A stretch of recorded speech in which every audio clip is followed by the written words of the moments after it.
from the high desert and the great American Southwest. I bid you all good evening, good morning, good afternoon, whatever the case is, wherever you are in the world. This is Midnight in the Desert. I'm Art Bell. Welcome to the program. This program is free to all. We appreciate those of you who join the Time Travelers and then are able to download programs anytime they want. Send me messages on the ever-present wormhole, and so forth. Rules of the show are simple. Only two of them, no bad language, only one call per show. No bad language, one call per show. That's it. Now, I like to thank people at the beginning of the show, so here we go. Telos for the great sound. Joe Talbot, hearing from him, thank you. Keith Rowland, my webmaster, of course. Dr. J, my producer, all of you. Now, the Belgab website, a lot of friends up there. They are a little wicked, a little lovable, a little of both. A little rough, but, you know, if that's how you like it. Then we also have something called People Who Love Art Bell, and I want to thank them, MJ Sten. It seems I never mentioned them, and I think one of the reasons is because of the name. You know, People Who Love Art Bell. I mean, really. And there's a new one called MidnightinDesert.com, and they follow the show, and they are a milder bunch. I think both of those are listed up on the site. Now, I think that's all the sites. The stream guys, of course, they carry the big heavy load to get to you. LV.net, they provide the back-and-forth internet that gets me on the air. And Peter Eberhard, of course, my sales guy, way up north in Alaska. I think that's it. All right, I've got a few things that I want to say. One, it looks like they found it, 370. A U.S. official says air safety investigators have and this is in quotes, high degree of confidence that a photo of aircraft debris found in the Indian Ocean near Reunion, as a matter of fact, or on Reunion, washed up, is of a wing component unique to the Boeing 777. I think Boeing is sure, though they haven't, identified the numbers yet. And I think this is 370. So everybody can stop scouring Diego Garcia. And I think probably what they're doing is they're trying to figure out the proper protocol to notify relatives. And, of course, they do have to read the number. So we'll see. But it looks like they have found it.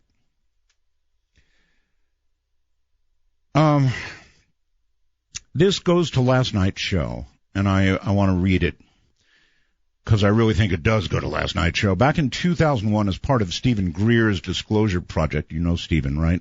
Sergeant First Class Clifford Stone blew the whistle on what he referred to as unacknowledged special access groups, or USAPs, within the U.S. government. Programs like this are commonly referred to as black projects or deep black programs, and they are of an extremely covert and secretive nature. Of course, unacknowledged special access programs are said to be highly compartmentalized, something I mentioned the other night, right? And even with those, the necessary security clearances can only access the information on a need-to-know basis, and you only need to know so much. They're hidden from public oversight and accounting. In other words, no watchdog committee watches over them. And they probably consume, for example, in 2013, Edward Snowden leaked secret government documentation that proved, A, they do exist, and B, we spent about $52.6 billion toward those operations in 2013. So that all goes back to last night's show. $52.6 billion.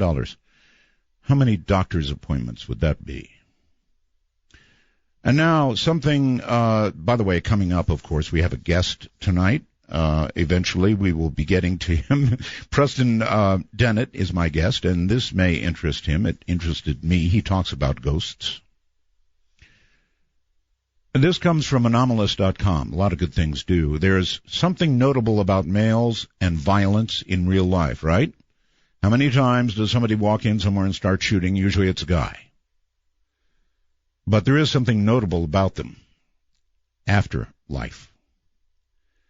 There's a study conducted by somebody named Eldonur Haraldsson, I believe it is, a psychologist at the University of Iceland, of all places, of 337 cases of people who have reported encounters with the dead. Quite a survey. The apparitions were mostly males, and it's where the cause of death was known. And in 30% of the cases, the person had died violently. That may not sound very significant. It's 30%, right? But the percentage of violent deaths in the study during the relevant time period, studies of reincarnation cases, most notably by the late Ian Stevenson, show the same pattern of mostly males being involved again and again and again. So, I guess mean in this life, mean in that life. And then there's no way I can let Cecil go without comment. Cecil the lion.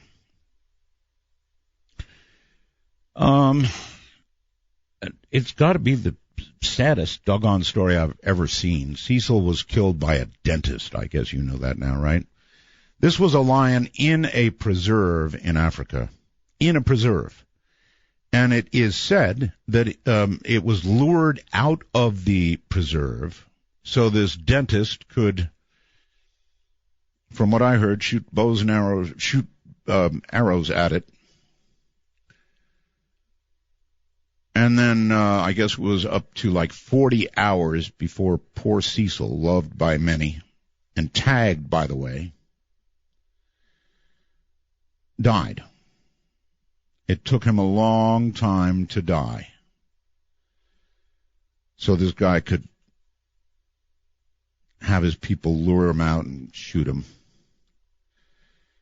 And the public is really ticked off. I mean, really ticked off. Now this doctor has sort of just disappeared. I don't blame him. Everybody's after him. He's much hated. But it's just really a sad story if you could see this lion. My goodness. If anything will bring you close to crying, that's it. I have cats, as you know. Recently lost my Yeti. Oh, God, that was hard.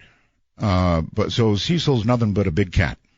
Really big cat. Was a really big cat till the dentist shot him. So that's a big deal.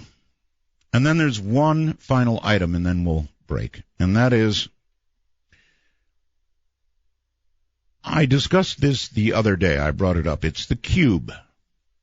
I don't know why I'm stuck on the cube, but I'm stuck on the cube. And I asked Keith to bring it to the top of the website, which he did. But then he thought I was done with it, and I was just going to discard the cube like it was nothing. And so he eliminated it from the website. And I called him today and said, Keith, where's the cube? I thought you were done with it. No. I'm far from done with the cube. And I'm going to discuss this with our guest coming up. No, I'm not done with the cube. I would like you all to go there and look at it, if you get a chance. These are still photographs taken, I might add, by many people. That's really important. Taken by many people. So please go take a look at it. And I think this is something serious. Maybe I'm wrong. Maybe I'm fooled. Maybe I am a fool. But it's being discarded by much of the UFO community. Why?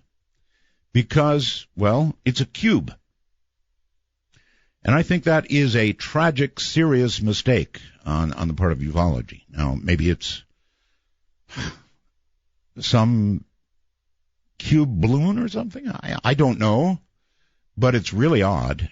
It doesn't belong. It certainly doesn't belong popping out of a cloud. Here's my thinking. Who are we to say that a UFO has got to look like a flying saucer? I mean, isn't it just silly to say that? For all we know, UFOs are invisible. Or UFOs are cubes. or something else that doesn't make sense. I think this cube is extremely mysterious, real because many people got photographs from different locations. And it started me thinking, well, ufology seems to be sort of dismissing this, and I think it's because it's not a saucer. How could we possibly know how they think? How could we even guess what they might build? Isn't that rather, what's the right word? Egotistical of us, or earth-centered of us, or human-centered of us to be doing? I think there's something really there. And because it doesn't look like what we imagine, doesn't mean it isn't worth our attention. Go to artbell.com. You'll see it at the top. And you can hear the comments of the people. Well, all right. Coming up, Preston Dennett began investigating UFOs and the paranormal. Tonight, we're not going to concentrate so much on UFOs. Well, a little cube talk at the beginning. And then out of body. And maybe some ghosts. Anyway, he started all this back in 86 when he discovered that his family, friends, co-workers were having dramatic and unexplained encounters. Since then, he's interviewed hundreds of witnesses, investigated a wide variety of paranormal phenomena. He is a field investigator for the MUFON UFO Network, a ghost hunter, a paranormal researcher, the author of 17 books and 100 articles. Wow. Been all over the place. Radio shows, TV shows, history channels, deep sea UFOs and UFO hunters. His research has been presented, for example, by the LA Times, LA Daily News, Dallas Morning News. You get the idea. All over the place. He's taught various classes on paranormal subjects and lectures across the U.S. He currently lives in Reseda, California, and he'll tell you all about his website. He will be here in a few moments.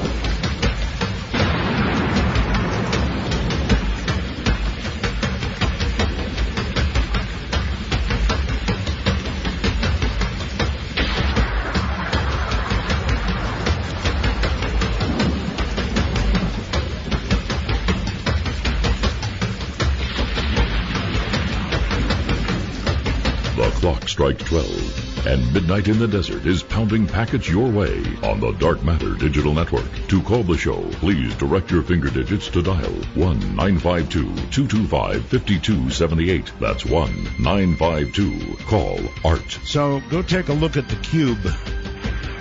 Actually, two separate people who happen to catch good shots of the cube coming out of a cloud, or whatever it is it's doing.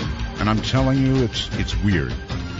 Well, all right, on now to Preston Dennett. We're going to talk about a lot of things out of body, mainly, I think, but we're going to start with the cube. Hey, Preston. Hi, Art. How are you doing? I'm doing really well. You are in Reseda, California, right? That's right. Okay. I called you before the show, and I said, look at the cube. And I take it you did. I looked at the cube. Okay. Now, it doesn't look like a UFO. Well, in the strictest sense, I guess it does. It's unidentified and it appears to be flying. Other than that, though, it doesn't match up with the, what most people think it ought to look like, but it's weird. Really weird. Right. No, it's not silver or metallic. It's not saucer-shaped. It's not V-shaped. It's not, spherical. Right. These are the common ones that, I think we hear a lot of. Yes, but, they might not think like us, huh?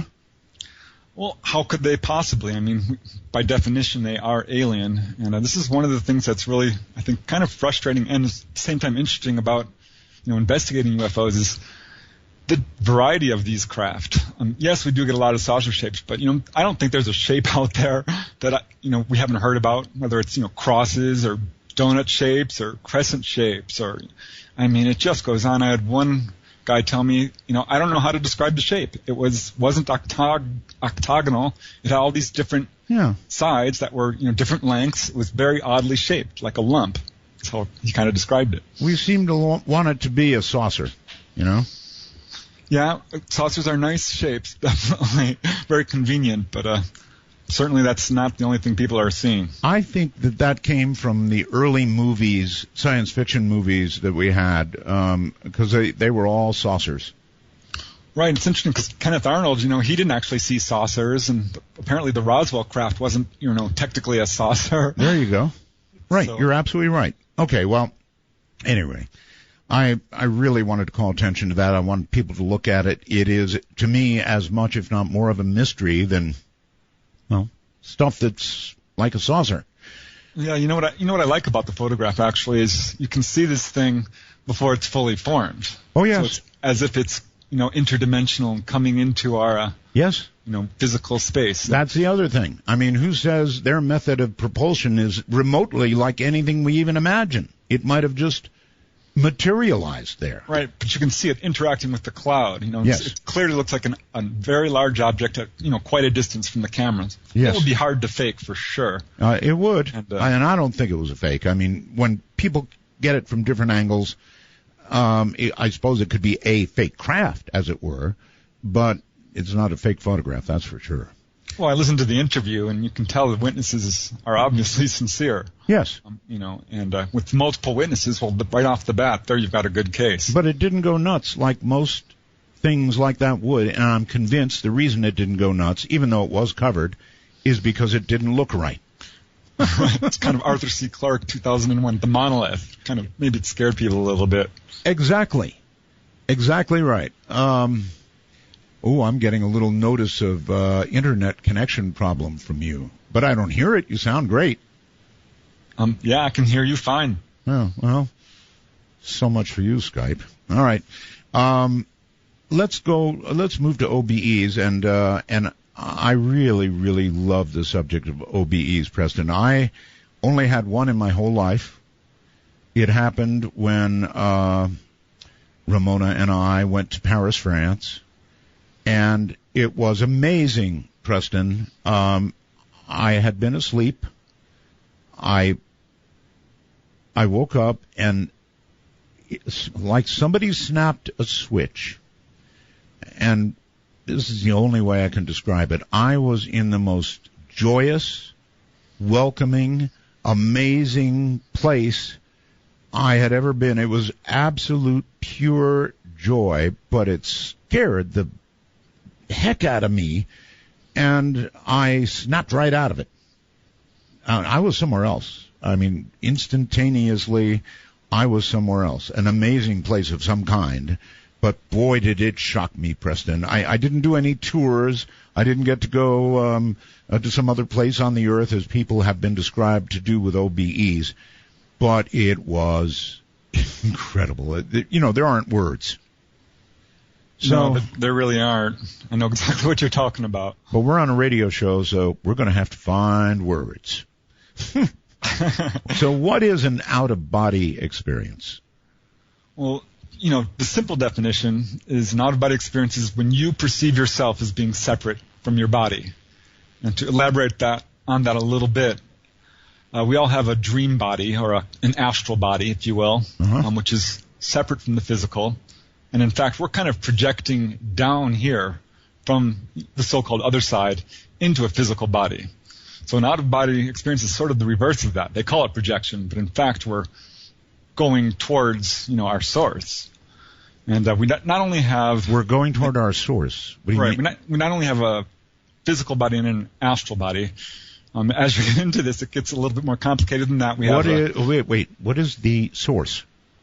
Where we come from, God, all that is, the spirit which moves through all things, the universe, the light. It goes by many different names in different cultures, but it's pretty clear when you start doing this stuff that there's something up there. Okay, I'm going to give you a gift that will keep on giving, okay?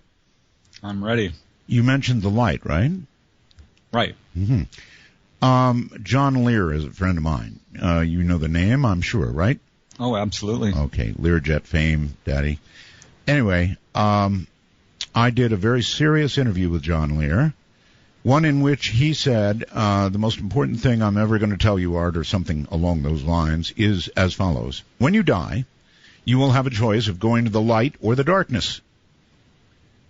Don't go to the light. It's a trick. And I'll leave you with that, Preston, for you to think about that the rest of your life. It's bugged me ever since. I don't know. I've been in the light. I've gone out of my body. I've done all of this. And, so you're here to say the light is the way. It's part of the universe. There's a source there. There's something really wonderful within, the so-called light that near-death experiencers are reporting. Absolutely. So, are you sure enough of the goodness of the light to say, John's all wet, go to the light? Go towards the light. Yeah. I think that you're going to be fine.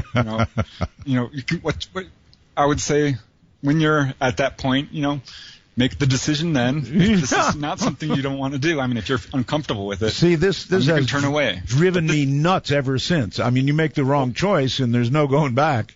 Well, here's the problem. I mean, this is a big problem on the other side. People who don't go towards the light, who are stuck here on the physical plane as ghosts. And a lot of these people don't even know they're dead. And this actually turns up in pretty much every out-of-body book I've ever read. All right. Did you hear what I read at the beginning of the program about the study in Iceland of the people who died violently? Yes, I heard it. I'm like, oh, yeah, this is a problem.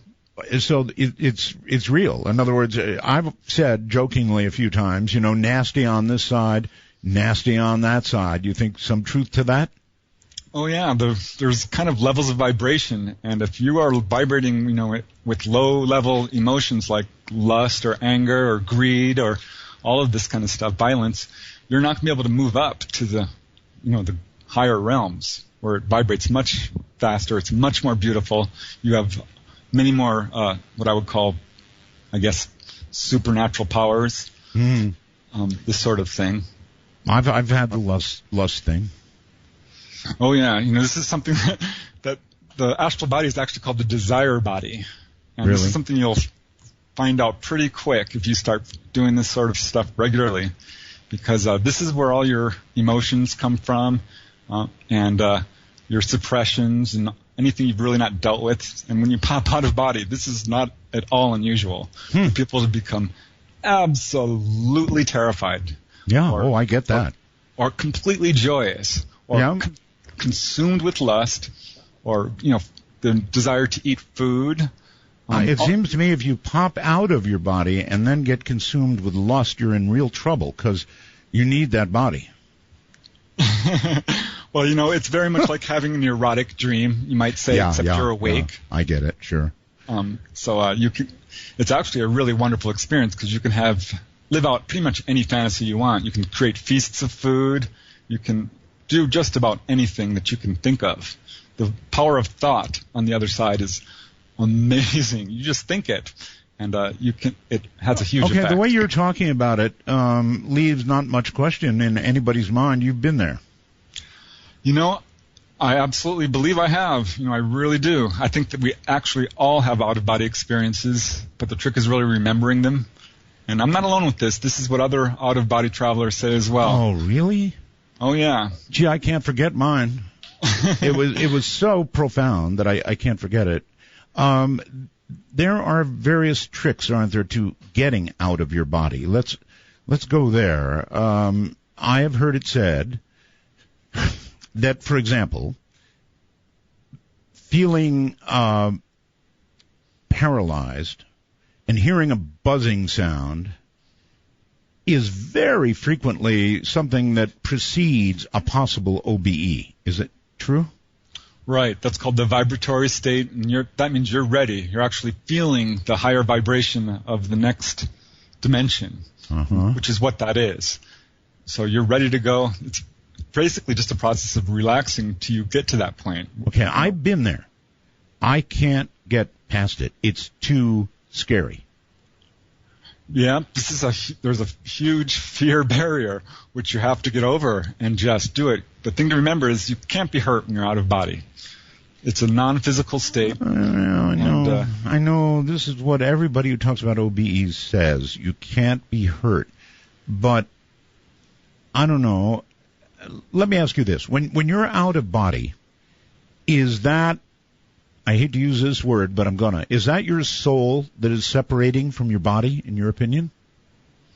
I don't know if it's quite like that, rather than it's just sort of an awakening to what's already there, or kind of reaching out to the larger parts of yourself. To a certain extent, it feels like that. I mean, it feels like you are no longer in your body. If you get good at this, though, you can get to a point where you can do what's called bilocation. And I've had just a few tiny tastes of that. Do you think we have souls? Oh, yeah. Well, then, when you leave your body, would it be your guess that it is probably your soul that's a-leaving? We have to be a-leaving right now. We'll be right back in a few minutes. So relax, enjoy yourself. That sounds pretty good, doesn't it? We're talking about an oasis for the soul, perhaps, with Preston Dennett right now. We're talking about out-of-body experiences. Preston, welcome back. Hello. Hello. Okay, so I was talking about, or asking about the soul, whether you thought the soul left the body when you leave the body. Right. Well, some people do call it soul travel. I really don't know. I'm kind of just telling you what I experienced. And, that's fair. So I can't really say that this is my soul, but I do feel like you have a separate body, a dream body, which has actually these amazing abilities, such as flying. Flying alone is worth the price of admission for doing this thing. Oh, yes. Oh, flying. Oh. I'm so into flying, and just sort of floating and flying around the buildings and the lakes and the trees and the forest. We all kind of want to do that, and how cool it must be. And you're claiming you have done it.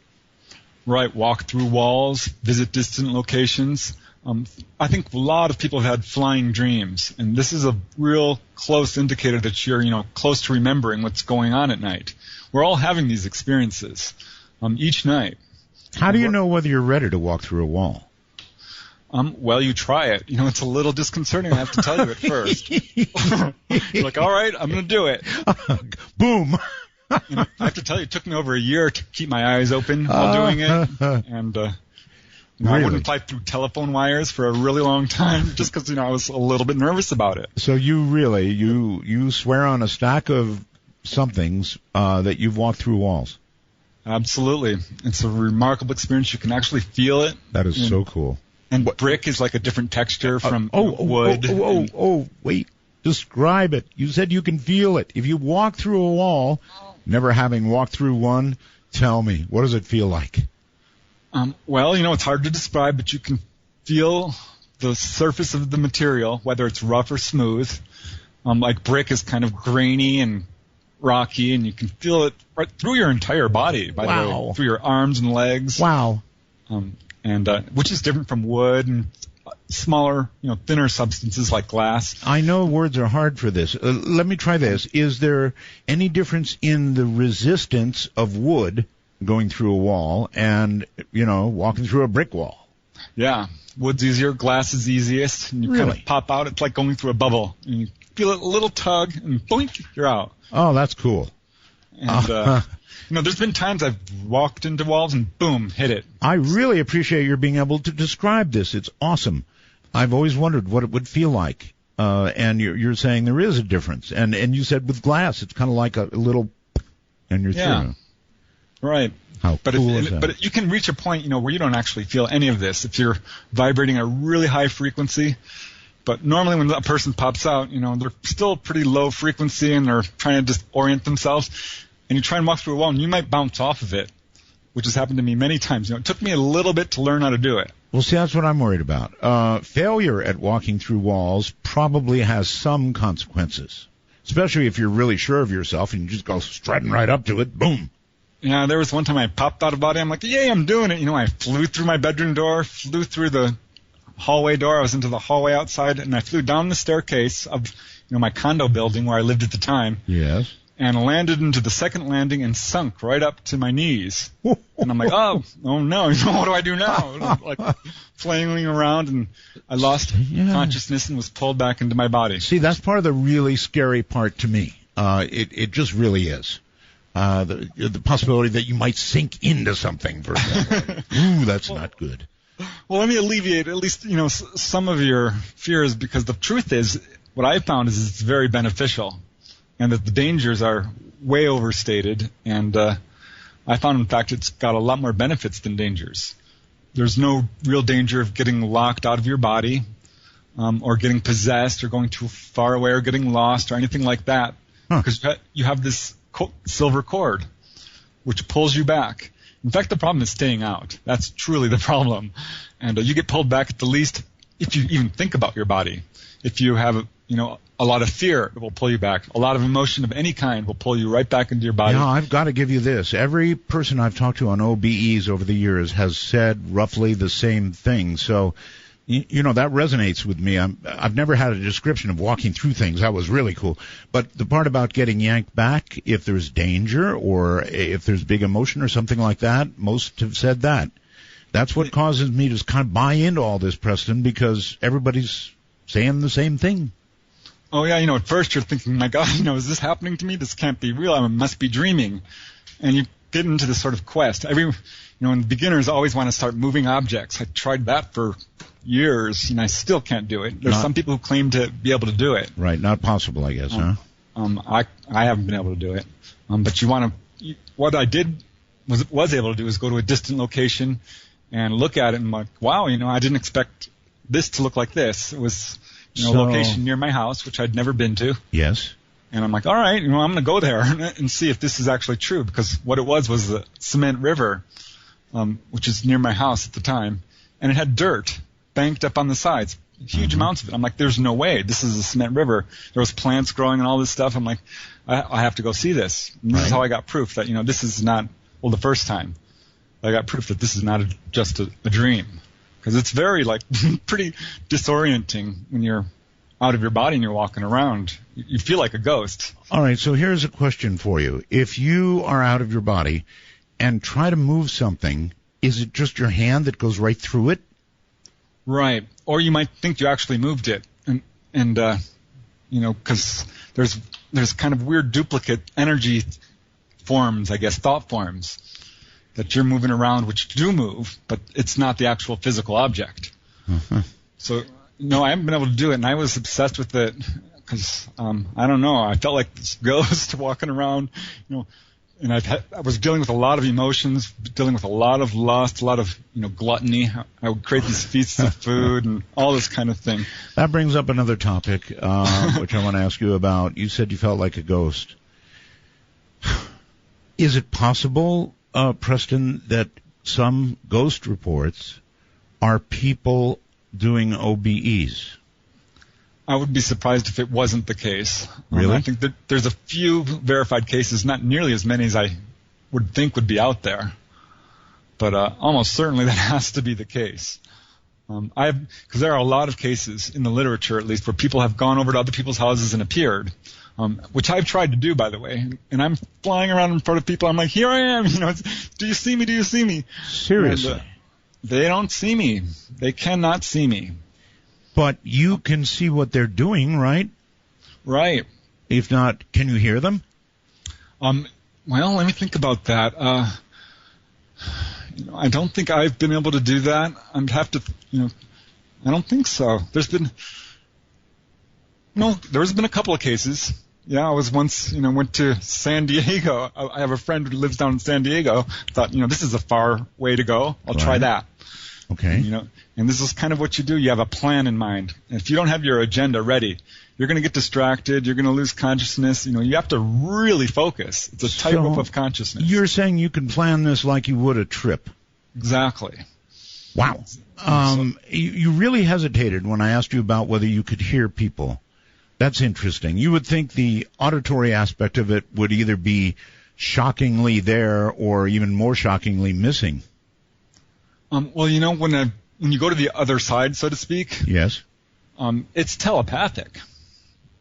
You do hear music and things like that, but when people are talking, you're hearing them in your mind. Okay.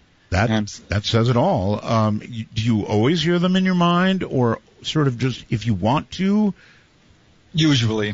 Not always. No, I once popped out. This is something I wanted to do. I said, I want to meet an enlightened master, someone who's made it. Right. And this beautiful woman appeared on my balcony, just a beautiful blonde woman. She says, keep your eyes open. And she grabbed my arm and pulled me up. Of course, I closed my eyes. And I instantly opened them, and she's depositing me into this field. And there's this guy sitting on a chair who I'm presuming is, the enlightened master.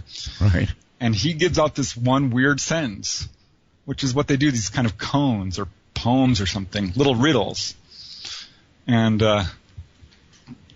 it's really interesting what he says. He says, when you do something, do it absolutely. And he said it out loud, and he was punctuating each word.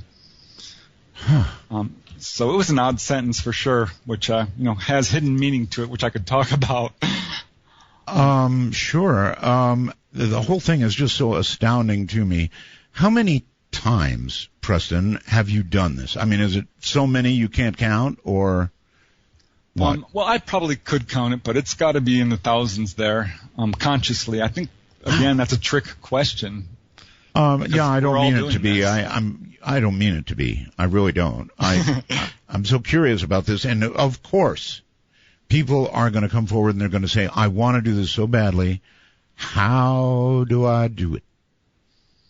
Right. Well, for one thing, there's no real qualifications. All you need is the desire and the time to do it. You need to be open-minded enough to do it. Put in the discipline. I don't think there's any link to physical health, because some people who are really good at this have ill health and others are very healthy. And there's no real dangers, as I was talking about earlier. And the only real obstacles, I think, are that people are skeptical about it, or they're scared, or okay. All right. they're lazy. I'm going to pin you to the wall here. You said there's no real danger, and I've had other people say that to me too. So here's the question that I need an answer to. How do you know that some people who have left their body on this excursion into Joyville, wherever it is you're going, didn't have the cord snap, and we now regard those people who left us in such a way as having died in their sleep? I mean, right. No, I can definitely speak to that. There is one case, supposedly where something like that presumably did happen, but it was only one. It's kind of what I would call an outlier. And one person did tell me that they had a similar experience. A friend of mine says it only takes one white crow to prove there's white crows. These are statistically insignificant, though. When you look at the hundreds and hundreds and hundreds of cases of people who are doing this, there are just a very small residue. Flying is safer, I know. And and anyone can do it. It's absolutely easy to do. All right, let's go back to this one that you know of, this outlier you called it. Right. All I can tell you about the case is supposedly that this lady was proficient at doing out-of-body experiences, and one day died at a young age. And there was no real link that they could make, specifically that she was out-of-body practicing at the time she was doing it. But it's one case we have of people who are really good at this and are doing it regularly, and they die at a young age mysteriously. Most of the people experience actually the opposite. I've got 20 cases now I'm worried of people who got healed of chronic illness, or healed of cancer, or healed of all kinds of illnesses, colds, healed of hip just from injury. Being out of their bodies. Absolutely. Yeah, there's these energies on the other side. This is where your perfect body is. The astral body is the superior body. It doesn't age, and your physical body is kind of modeled after it. So you can actually reach these healing places and heal yourself of physical illness. Now, see, that's making quite a claim. I've got 20 cases. They're anecdotal, but one really good one is Bruce Moan. he cured himself of sarcoidosis, which, his case was a really bad one, and it's often fatal. And he was getting worse and worse, and was able to go out of body and work on this wound. Better than Obamacare, huh? I recently, tried to go to one of these healing temples and was successful. I couldn't believe it. I was so excited. You're saying there are temples on the other side where you can go to be healed. Right. I'd read about them several times. People have, you hear different kind of explanations and descriptions, I would say. And I'm like, well, this is something I want to do. I'm going to put this on my list. And I did it. I popped out of body and I, made the command, sort of made the intent known. And at that point, you're pulled off through the other side or up into the sky. Really, I was 50 feet up above my house. And then, boom, you go through this weird barrier, I guess you would call it. And you're on the other side. Wow. And it's what I would call the heavenly realms. Honestly, I'm not a very religious man, but this is what it feels like. I mean, I'm not overly religious either, Preston, so I'm with you there. I have hopes, but I have no strong faith, and I wanted to see. I wish I did. I wish I did, and it might well be that seeing what you're describing would absolutely do the trick for me. Bring me to the healing temple. Hey, I've got a bad back. Exactly what you do. Anyone can do this. You just meditate on this subject as you go to sleep. There's various ways of reaching the other side, and you don't have to go through all the weird exit sensations and things like this.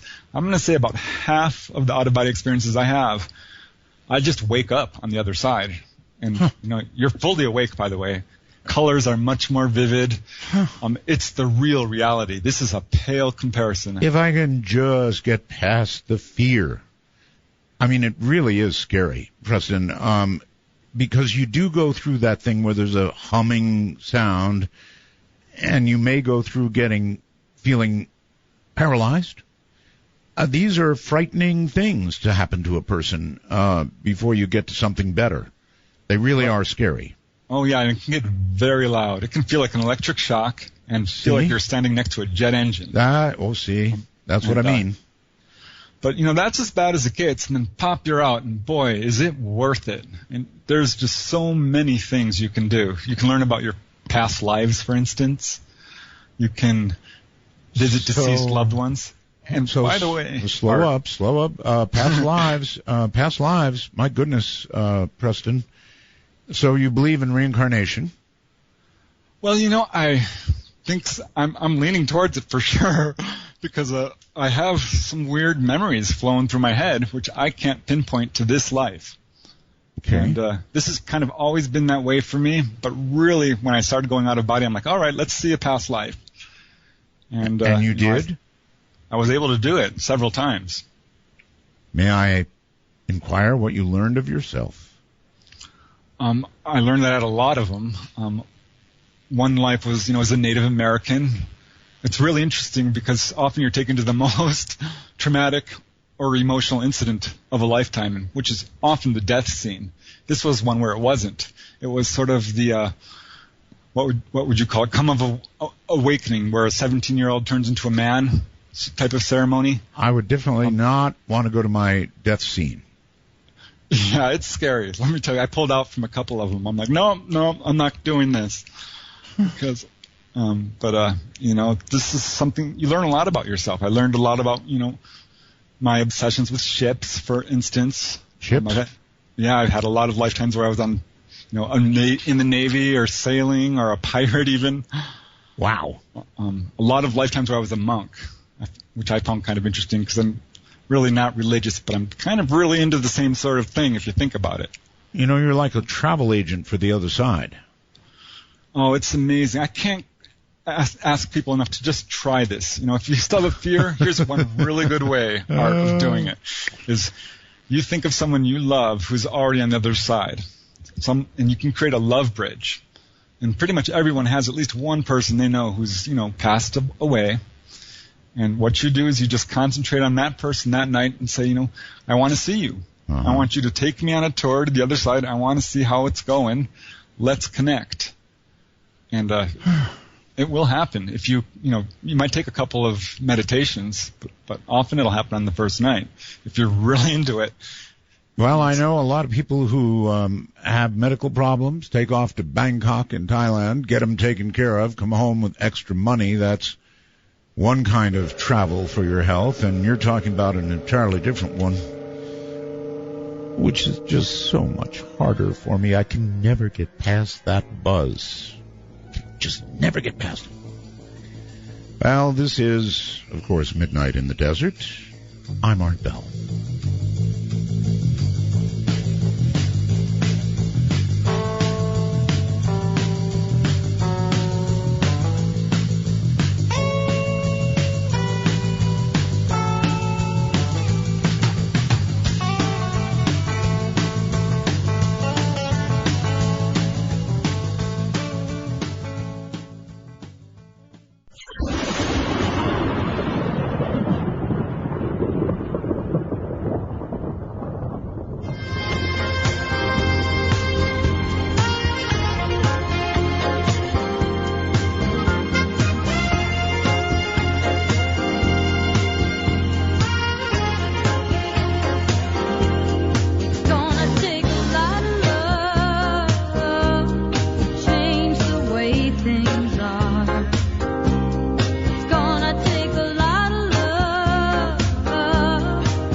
The speed of light in the darkness. This is Midnight in the Desert with Art Bell. Now, here's Art. Here I am.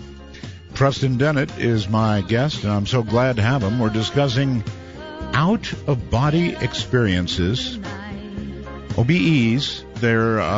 I've interviewed over the years many people about this topic, and Preston, with some exceptions, is telling me exactly what they've told me. I believe that this is the real thing. You really can do it, folks. I know it's scary, and I'm trying to talk you into something that I'm scared to death of myself, so that's probably uncool. But it really is the real thing. You just have to be able to get past this buzzing, get past this perhaps being paralyzed a little bit, and somehow launch yourself. And I guess it's like, Preston, like a learning experience. Once you've been out, second time is easier, third time easier, that kind of thing? Yeah, I would say that that's true. Though there are still times, I'll be like lying down, I'll just go to bed, and suddenly I feel the vibrations. I'm like, whoa, I'm still awake here. And I'm like, and I fly out. I'm like, whoa, and that's happened a couple of times. I do understand. Let's just one last time go back to the dangers, which there are no dangers except for that outlier, which is worrying me a little. So generally, any strong emotion, any fear is a strong emotion, anything will yank you back into your body, and you will be awake immediately. Is that correct? Right. And, that, again, the problem is staying out. It's not that there aren't any dangers. You can pop out and there's hostile ghosts. Oh, now see? Now why did you tell me that? Hostile ghosts. Well, I want to be honest. Okay, well, Which thank has you. happened to me, a couple of times, but I just ran back to my body, basically. And that happens automatically. It's like, oh, no, I'm going back. Well... But, yeah, it was scary. It definitely was. Describe that one, if you would, please. Hostile ghosts. You popped... I'm sorry. I need to get oriented. I've got so many questions in my brain, and one is this. It seems to me that the time this occurs is in that, weird little time between consciousness and sleep. There's this little weird gray area, right? Well, that's the doorway to the, getting out of body. There you have sort it. of hypnagogic state. Right. Which is where the magic is. That's where it happens, the crack between the worlds, so to speak. It's such a weird time, isn't it? Between when you're awake and when you're asleep. And I can tell when it's coming because I start having weird thoughts, really just off-the-wall weird thoughts about weird things. And then I'm asleep. Right, I've tracked it very carefully. Suddenly your reasoning goes right out the window. Oh, yes.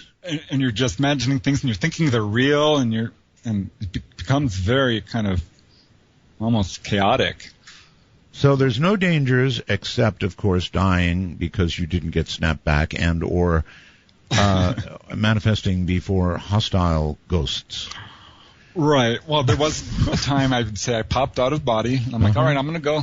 And I'm going to be totally honest with you. Usually when I go to the other side, it sort of happens automatically, or I do it by just flying real fast and saying, this is where I want to go. Right.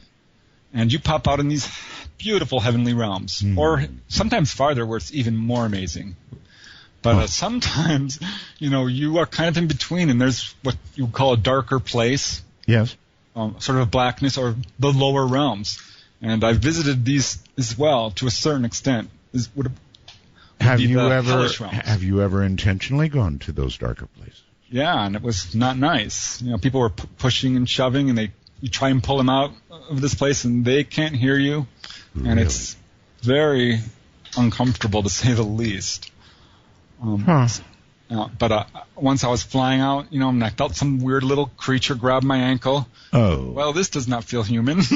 Let me tell you something. You have just scared away 70%, 80% of the people who were in your camp ready to try it. Women don't like to think about hostile things grabbing their ankles. They don't like it at all, I can tell you. I know how it sounds, and it did creep me out a little bit. I reached down and I felt its little fingers. Oh. And I peeled them off. You peeled them off?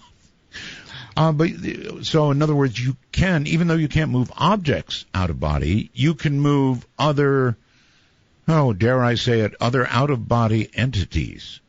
Yes. It feels real, in fact. There's not an experience on Earth that you can't duplicate, and it feels, if not real, even more real.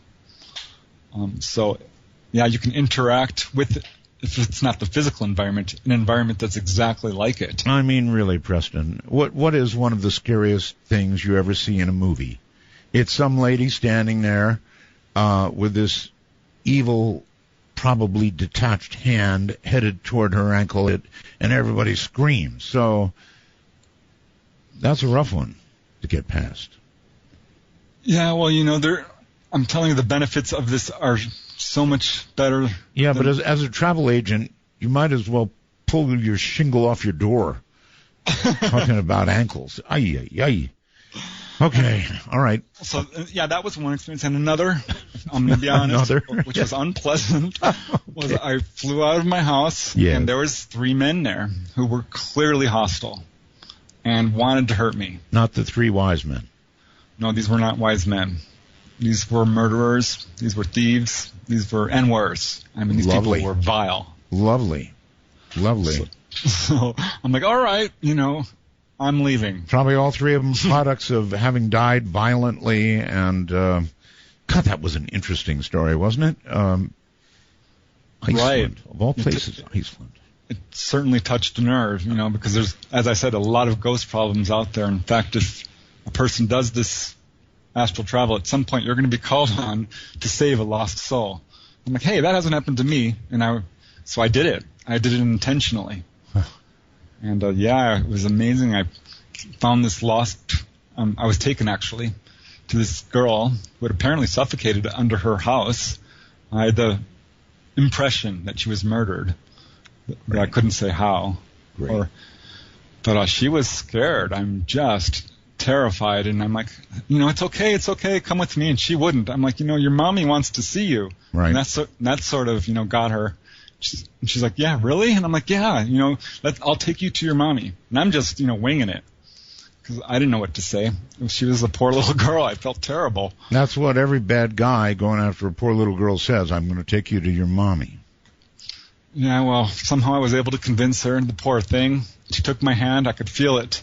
And I've read a lot about this, that it's, at some point they disappear, and you want to pay very close attention. So I had her hand, and I was looking at her. She was just a little girl with blonde hair, a little sundress. Yes. cute little girl. Yeah.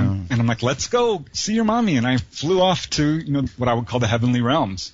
And boom, no sooner was I kind of right through that barrier and into this pastoral place where she was gone. See, you had me during the first hour. You had me cold. I was ready to try it again, and now you've lost me. Pastoral place where she was gone. See, you had me during the first hour. You had me cold. I was ready to try it again, and now you've lost me. I'm scared again. What do you think? We'll come back to OBEs in a second. What do you think causes people to become stuck here? Ghosts. I think there's a huge number of reasons. And the number one being they're skeptical of life after death to such a point that they don't even consider the possibility that they're dead. So that's a huge problem. That the dead just don't know they're dead. They don't know it. They honestly do not. It seems hard for me to believe, but this is a real problem. And as well, there's that whole category of people who are addicted to whether it's alcohol, drugs, or sex, or even their home. Right. They don't want to leave their house because they love it. And they know they're dead and they don't care. Another reason is guilt. People feel so guilty that they're afraid that they're going to be judged by God if they go to the other side. Well, I have heard that people do get attached to houses, that ghosts get attached to houses, and I'll be honest, I'm attached to my house. Yeah, I love my little house. I don't want to leave it. I mean, it is part of a human's comfort level, right, in life. Your house is your castle, whatever you want to call it, your comfort place. But here's the thing, Art. You have one on the other side. You can create one, is what I'm saying. And it's awesome because you can build things any way you want with just your thought power. Once you get good at this and you go up, what I would say, to the next dimension beyond, or a dimension beyond the pastoral realms, which is, it gets really crazy up in the higher realms because you can do all these things that are like superhuman. I wanted to talk to you about this tonight because I wanted to talk about it, but I had no idea that you were this into it, this experienced with it. How long have you been doing this, Preston? Did you begin young or what? I began pretty young, actually. And this is now my favorite subject, by the way. I love this stuff. It has transformed my life to such a degree that I think I can hear it in your voice. It's so much fun. You were doing this? Well, my mom died in 1984, and I was 19 years old. And so it was a real shock. I think our family was very skeptical of this kind of thing. I know they were. Certainly I was. Didn't believe in ghosts or life after death or anything paranormal. And so this was a really difficult thing to deal with, obviously. Sure. I saw her ghost. I'm thinking, all right, I'm really flipped my lid. I'm not going to tell anyone this. I'll tell you that. Right. I get that too. If you were to describe all this, I think in everyday life, I mean, you and I are on a program right now that talks about this kind of thing. But, if this was unraveling to a stranger in a bar, it'd be a problem. Right. It'd probably not work out real well for you. No, I wasn't happy about it, but I started having dreams about her that were very powerful, and I was convinced she was visiting me, even though I knew it was impossible. So it was very confusing. I picked up some books on dreams, which led to lucid dreaming. Okay, see that causes me to ask a very important question. How do you know, Preston, that these are not just either really good or in some cases really bad dreams? Well, there's two ways. The first way is when you pop out and you turn and you look at your body, you can feel it. It's a kind of revelatory experience, I guess you might say.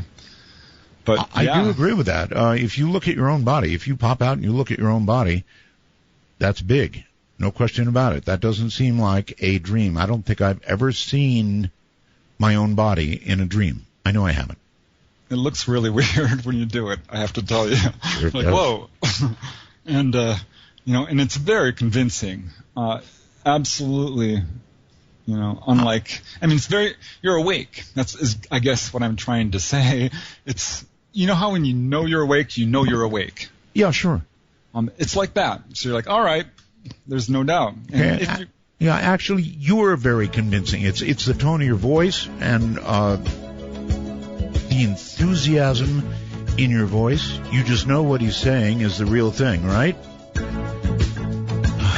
Midnight in the Desert, raging in the night. I'm Art Bell. I hear the drums echoing tonight, and she hears only whispers of some quiet conversation.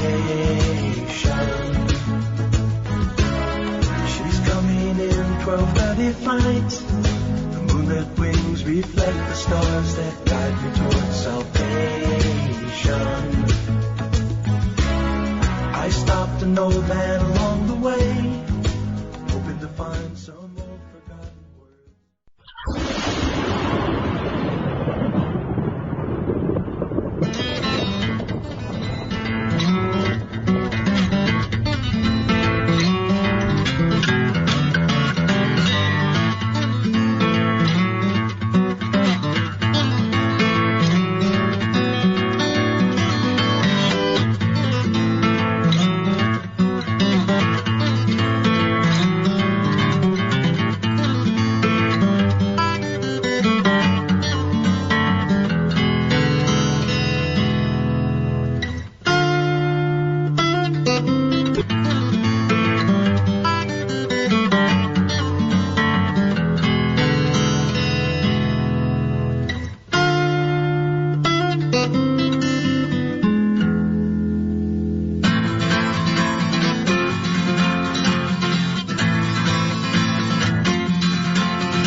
Imagine this for a moment. You pop out of your body. You pop out on the other side, and there's the screaming lady and 100 of her clones. To initiate a dialogue sequence with Art Bell, please coordinate your phalanges and call 1-952-225-5278. That's 1-952-CALL-ART. The screaming lady. All right, Preston Dennett is my guest, and we're talking about a lot of things. We're talking about OBEs mainly, and they are amazing, absolutely amazing. And I'm sure that all of you can also hear it in his voice. This is real if you've got the guts. And if you do, after hearing all of the, well, call it the downside or the possible dangers, that actually, you know, as a point here in the interview, well, it does say what are the dangers. You did say there are no dangers earlier, right? Right. You know, well, it depends what your definition of danger is. I don't think there's any danger of death or, you know, like certain things that people really fear. Well, okay, let's try and define danger. Danger might be hand grabbing ankle. Definitely danger. Danger might be 3 murderers staring at you as you pop out. Definite danger.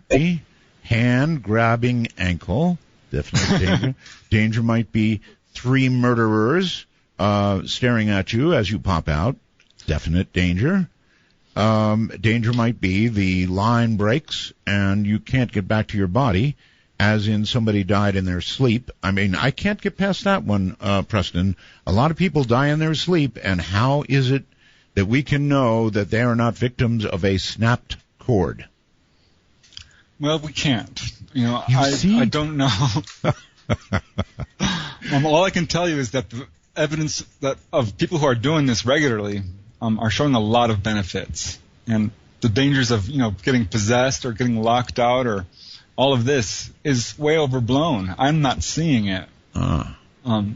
Well, you know, I will give you this. It seems to me that that most people have a positive experience. I just always meditated on that. People do die in their sleep, and no, the cord never snaps. Well, not for those who live. Excuse me. So mostly it's a good deal, folks. Give it a try. And so now describe, if you would, Preston, how it actually is done. When you get to that magic little place and you feel yourself slipping towards sleep, and instead of sleeping, you want to leave your body, what's the key? Right. Well, the way to slip to that magical place is you relax to the point where you start to feel one of several sensations. Now, this could be numbness, this could be lightness, or even a feeling of heaviness. You want to get to that place where you don't even know where your arms and legs are. You're lying there in bed like, where are my arms and legs? You want to get really relaxed. I mean, profoundly relaxed. Okay. Sometimes it takes me, 20 minutes. And if you start feeling this vibration, this is excellent news. And yes, it can get very loud. In fact, you can hear all kinds of noises, even swearing and growling, and furniture moving, engine noises, people's voices. You're hearing all this in this middle period?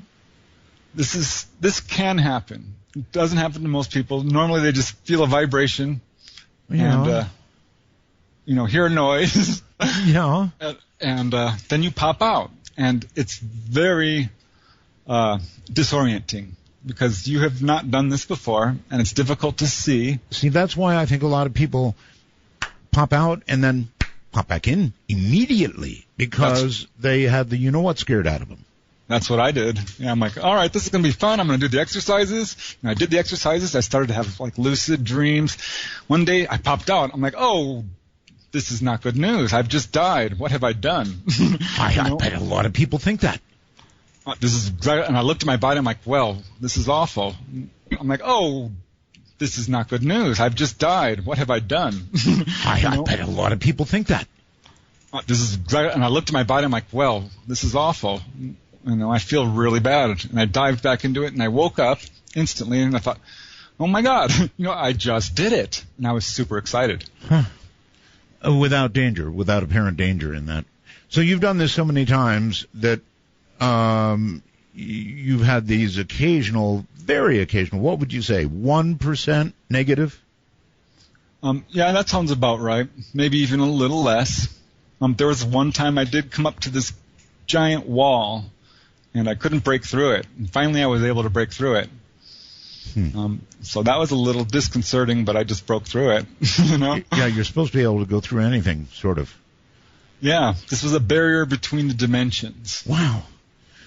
All right, and you also say, or you pose a question about the deceased. You're suggesting that you can visit with those who have passed. Right. That says so much. I mean, if you can do that, then, my goodness, Preston, you really are in the place where the light is, in the place where you'll ultimately go. Otherwise, how can you see those who have passed? Or I have to tell you, the first time I went doing this because I wanted to see my mother. The first time I actually went awake and did this and saw her was the most amazing reunion I have ever had with anybody. Now I've done this several times. I've known a number of people who've died, and pretty much every time I'll go and visit them. Wow! But boy, with her. So you met your mom. Oh man, I was on my knees. She was so young. She looked so young. I couldn't believe it. I've lost most of my hair, but it all came flowing back. I have full hair back there. All my wrinkles disappear. On the other side? Oh yeah, it's great. Sounds good right away. Get your hair back? It's amazing. And my mom looks amazing. I'm like, Mom! And, just the reunion was unbelievable. So you recognized her as Mom, even though she was younger and more vibrant? Wow. In fact, when you're out of body, sometimes there's these things called projections. You're making these things around you, your thoughts. And you're like, is this even a real person? Okay, you have to be a little bit careful. There's a very good point. Do you think, Preston, it's possible that the living human mind is creating these... do you think, Preston, it's possible that the living human mind is creating these... what's the right word for it? Star Trek had a word for it, I think. materializations or no. These worlds, I mean, I guess the question is it possible it's just your own human mind in some sort of mode to create a hologram? Well, to a certain extent, yes, because the universe is composed of our thoughts. And that's what it comes down to. This physical world is actually a projection. Right. You have thoughts of your mom, right? When she was young, or not? Oh, yeah. Yeah, absolutely. The proof that this isn't coming from a living mind, though, I think is pretty extensive. We have a lot of people visiting these locations on the other side, and they're describing the same type of thing. The people are getting information that they couldn't have gotten any other way, about the deceased and things like this. Okay, that's an interesting question. And proof. In other words, how many times has somebody gone to the other side and come back with, some piece of information that amounts to proof because it could not have been known in any other way? Yep, happened to me. Couldn't believe it. I popped out and I'm on the other side walking around, and I'm like, this is the bright place. This is where I usually go and, to meet people who've died. It's very bright. And there was my friend Rex. I'm like, Rex, what in God's name are you doing here? He was alive. I'm like, what, he was looking great. Normally he's in pretty bad health. Hunched over, has stomach problems.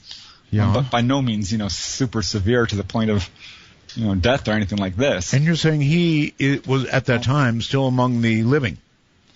Well, I came back to my body. I'm like, oh my God, do I call him? I should call him. Right. He was actually my father's friend. I don't know him that well. Right. I'm like, well, I don't really know him. Well, he called, or his family called us. He had a stroke, and he was non-responsive. He was, in a coma there for a while. He eventually did recover. Wow. But, wow, he looked great there on the other side, I have to tell you. How soon after you came back did he have that stroke? Well, he had already had the stroke. Already? Yeah, but I did not know it. So he was sort of a little bit here and a little bit there, in a way. I think that's what it was. Absolutely. Yeah. It was the place where I always see these people, who have passed on. Usually. I had a friend who died of alcoholism. And a very close friend, by the way. It was tragic. And I'm like, well, I don't know how this is going to go. Right. And I'm like, but I'm going to try. And about, a couple of weeks after he died, I gave him a little bit of time. I popped out. It kind of happened naturally. And I found myself in this very dark place, one of the much lower realms. And he was not a happy man. He did not look well. And he told me, I'm not ready. And he kept saying, I'm not ready. And I could not do anything for him. So that was terrible. I came back not feeling well. I'm like, oh no, I can't tell anyone this, his family or anyone. You should have said something to him about the clinic on the other side. Right? Well, I prayed for him, is what I did, and I went back, I sent him, I guess, what you call love energy. Okay, all of these experiences you've had on the other side, Preston, was there ever a sign of what, we all think of as God or a God? Oh, yeah. Oh? Yeah. I think the higher you go, it starts to permeate the atmosphere. It starts to glow and sparkle in a way that you're like, all right, this is like the source. I went to the light. I'm like, all right, I want to try the light. Right. I did that. I basked in it. I'm like, wow, this is lovely. I love. But it was kind of like a sauna. It's like beautiful, lots of love. It was great. A sauna. But I didn't stay there. Right. If you did, I doubt I'd be interviewing you right now. Preston Dennett is my guest. This, of course, is Midnight in the Desert. I'm Art Bell. Stay right where you are.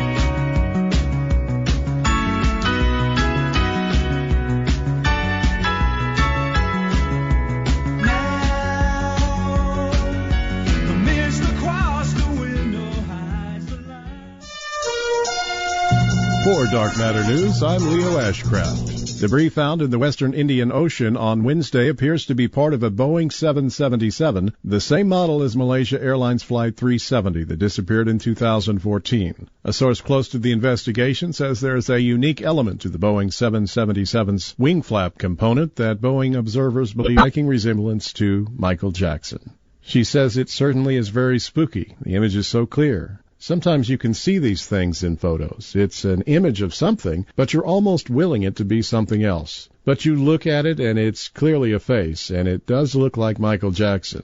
A physicist is building a time machine to reconnect with his dead father. His scientific papers were published years ago, filled with equations wrought by the energies of a younger man. But at 69, theoretical physicist Ron Mallett still goes to work every day to build a time machine. Boyd Mallett died when Ron was 10.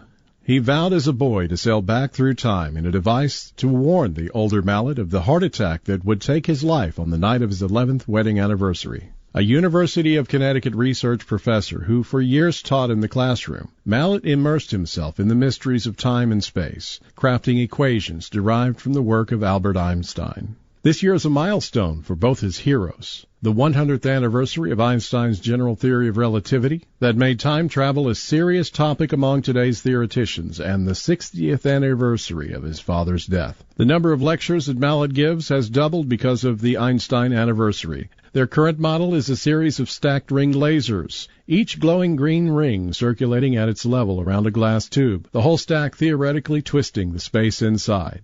The equation near the beginning of his story was published in 2000 in the first of Mallett's two breakthrough scientific papers. It begins with the Greek letter omega and describes how a neutron can be moved or dragged because the space it occupies is being twisted by laser light. Einstein connected space and time. If space can be twisted, so can time, twisted and bent back onto itself to form loops.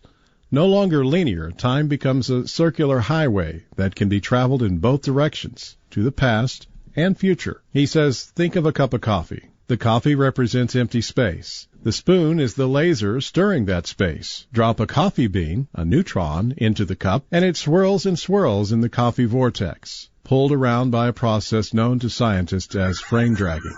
Enough intense swirling, space twists and time twists and loops back onto itself. Will Mallett finally succeed in this lifelong dream of building a time machine? Only time will tell. I'm Leo Ashcraft for Dark Matter News.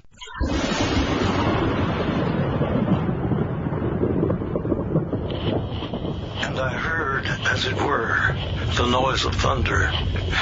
One of the four beasts saying, "Come and see." And I saw, and behold, a white horse.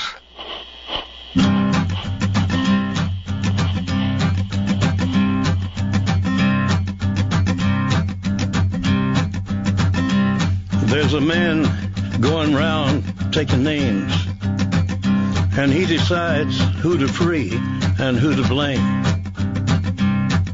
Everybody won't be treated all the same. There'll be a golden ladder reaching down when the man comes around. The hairs on your arm will stand up at the terror in each sip and in each sup. Will you partake of that last offered cup, or disappear into the potter's ground when the man comes around? Midnight in the Desert spans the world. To call us from outside the U.S. and Canada only, use Skype with a headset mic if on a computer and call MITD 55. That's MITD 55. Okay, it's time for the talk. I'm going to open the lines because Preston Dennett is so fascinating. I know that some of you have questions. So here's the talk. The best way to reach us is Skype. It is the cleanest way, actually. If you can get a good Skype connection, for example, on a smartphone, doesn't matter whether you've got an iPhone or whatever kind of smartphone you have. Android, doesn't matter. Put Skype on it, and then get yourself ready. And the way you get ready is to dial MITD 51. If you're in North America, America or Canada, MITD 51, Midnight in the Desert 51.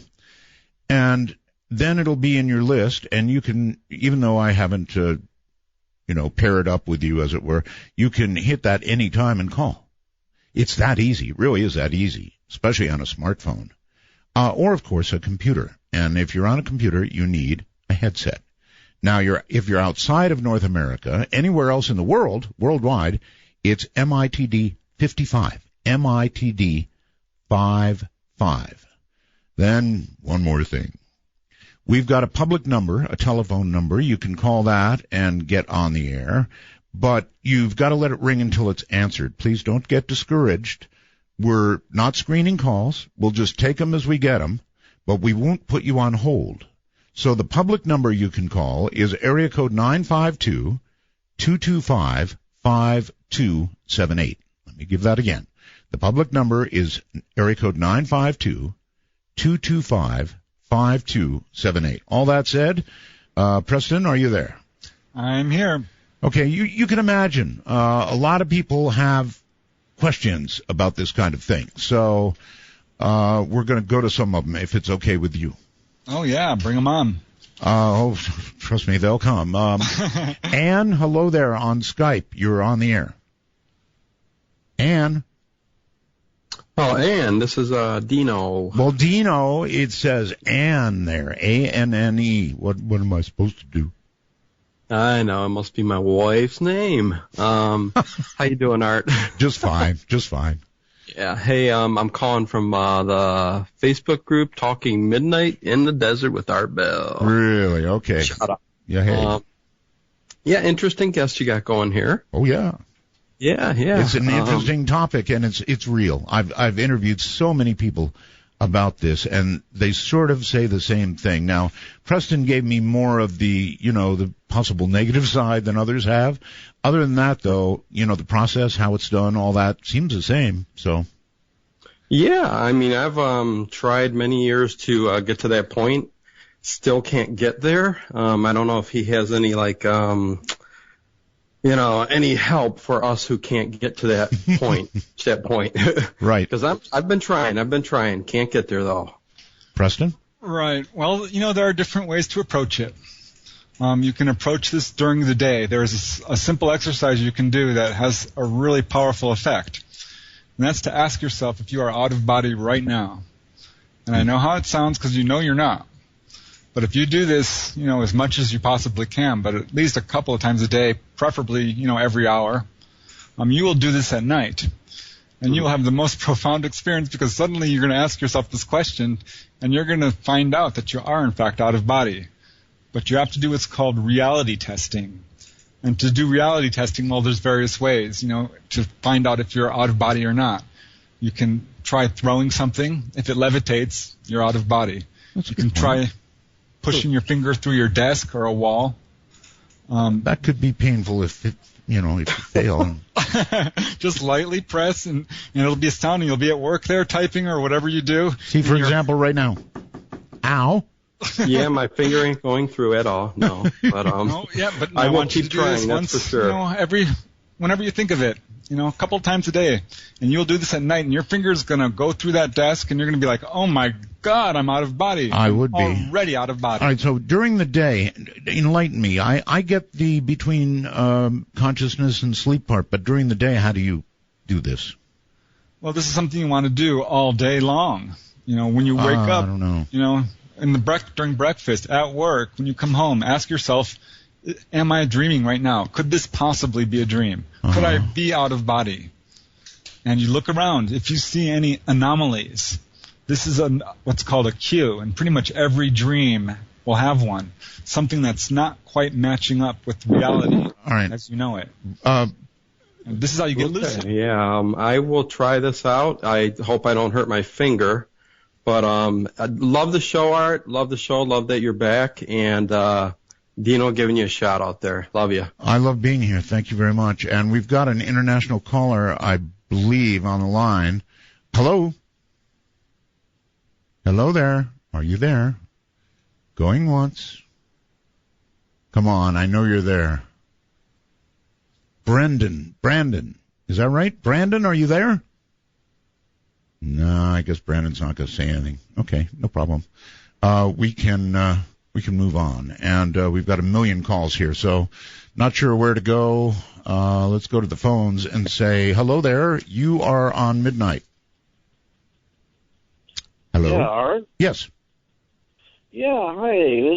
This is Gary out in Phoenix and some Roswells over there. Thank you. For you.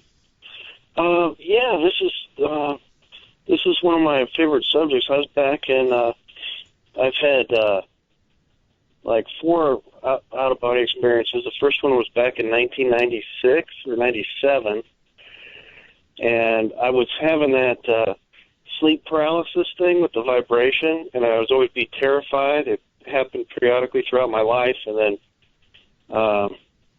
then I actually heard your program, and I forget who you had on there, but he was saying about directing your energy away from your body. Yes. Yeah, and so I did it, and it worked. I wasn't very successful, but I ended up right by the doorknob. It was like I was trying to go out the front door, but I was hovering right above the doorknob.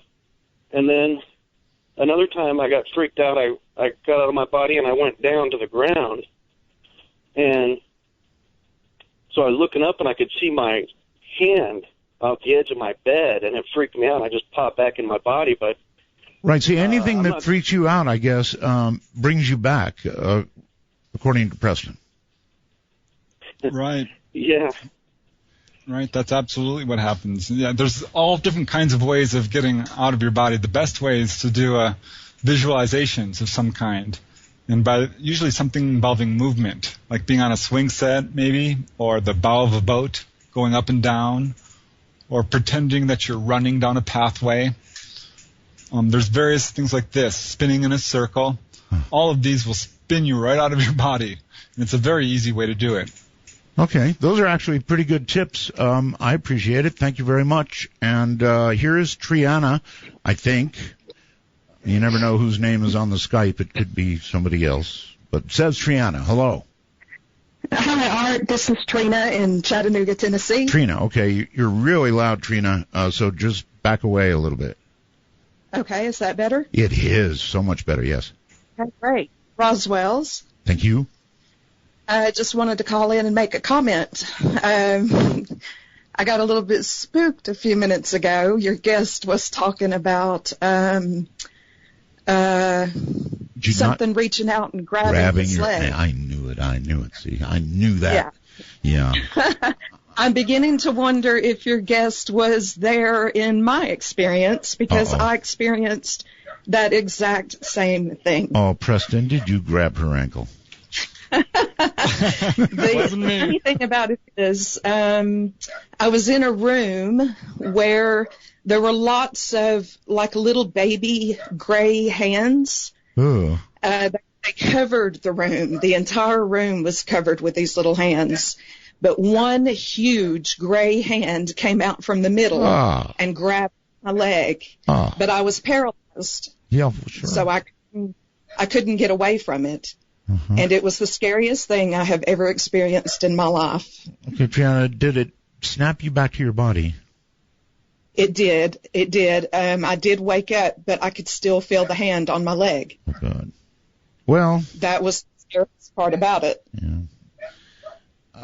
Preston, something like that could scare you so much that you would never, ever try it again. Yes? Yeah, that's true, I think. But if you read the books about it, you'll see that there's some amazing things that this can do for you, and there are ways to protect yourself. You can do white light meditations, and as you get good at this sort of thing is not a problem at all. You automatically pop out into the very high realms. Gray hands, giant gray hands, they're a problem for me, and obviously for Deanna. Are you, Deanna, are you going to try it again, hon, or are you finished?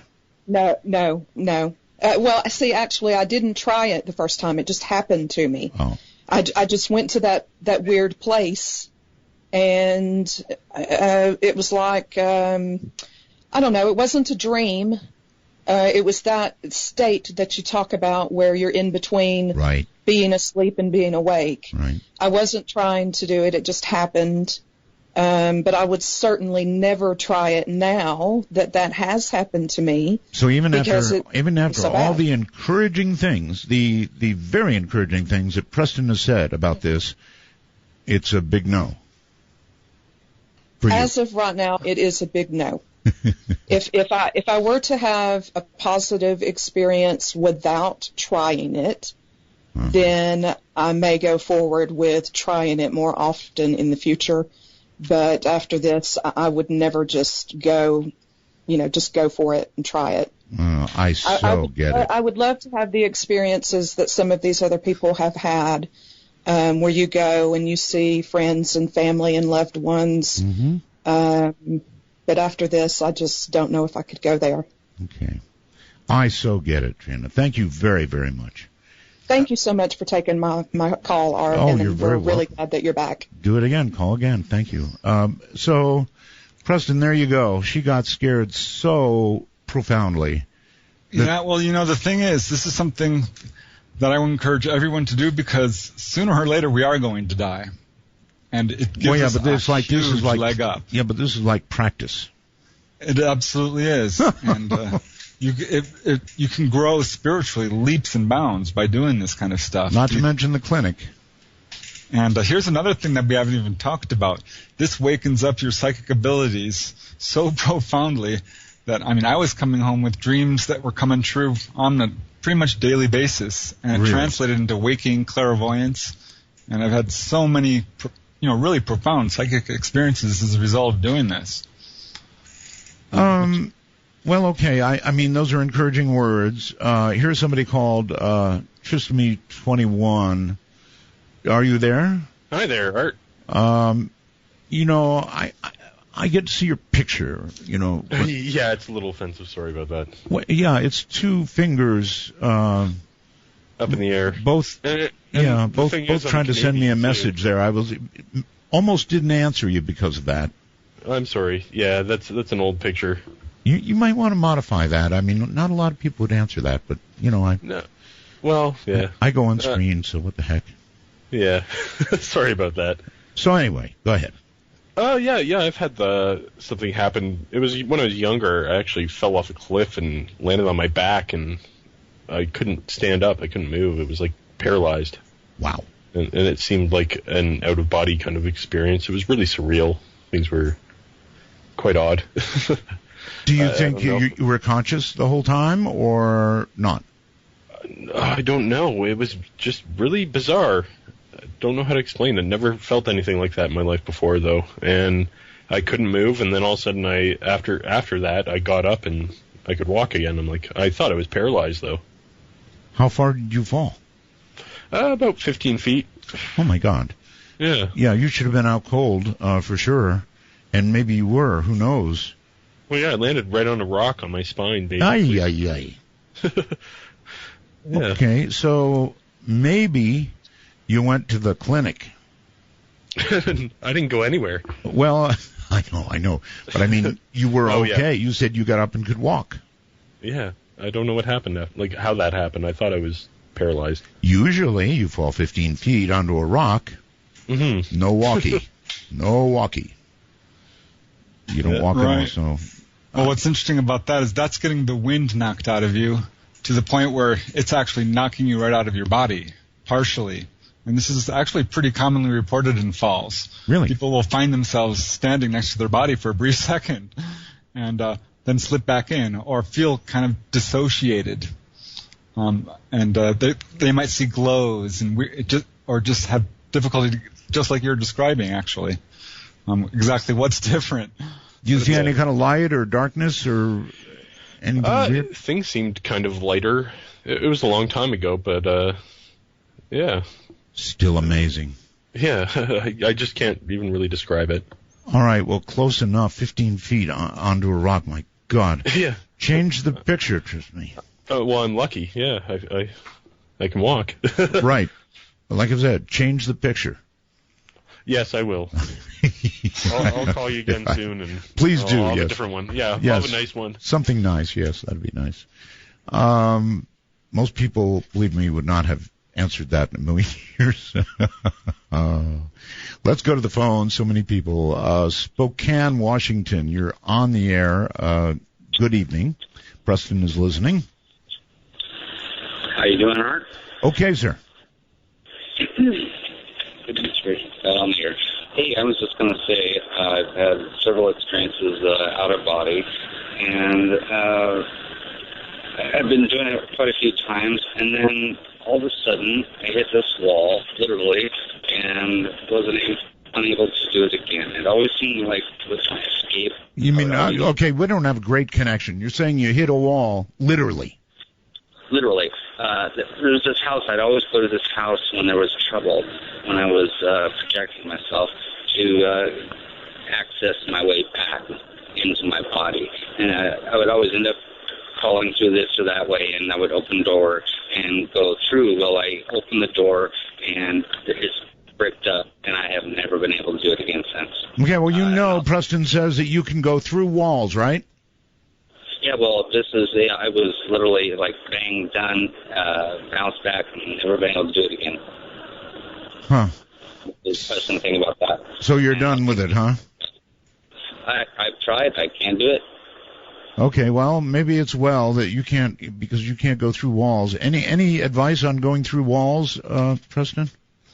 Yeah, well, I know what he's saying. You know, I've actually reached this at a point, I was unable to do it for a year. I'm like, well, is this ability gone from me? Because there's a couple of cases out there where people did it for a while and then, boom, they couldn't do it. And they had like one last visitation with a spirit who said, you're done because you've learned all you need to learn, or you're not at that level, or various messages like this. So he needs to try the wall again. Yeah, I think that if you continue to do various exercises, read the literature, try the different ways of doing it, it will come back to you. Absolutely. Okay. Caller, are you still there? Yes. Good. Okay. Well, try. So, can you try the wall again and let us know? I will do that. Walk, don't run. That would be the only advice I could give. Walk, don't run. It's going to hurt But on the other hand, maybe that would show your determination. You just go way back and take a big run at the wall. Yeah, I've done it, and I bounced right off. Oh. I did. But, I didn't hurt myself, but I sure felt it. God, if this was a travel agency, you'd be so broke. And there was another time I was like out on my balcony, and I'm standing on the rail. I'm thinking, I wonder if I'm actually out of body. And I'm like, God, if I fall, this could be terrible. I'm like, no, I'm actually out of body. I know I must be, because I wouldn't be standing on the rail. Let me guess, you jumped. And so I jumped, and I fell all the way down 3 stories. And lived to be on a radio program and tell about it, right? All right, Preston, hold tight. This is Midnight in the Desert. I'm Martel. He came from somewhere back in her long ago. The sound about the fool don't see, trying hard to recreate what had yet to be created. Once in her life, she musters a smile for his nostalgic tale. Never coming near what he wanted to say, only to realize.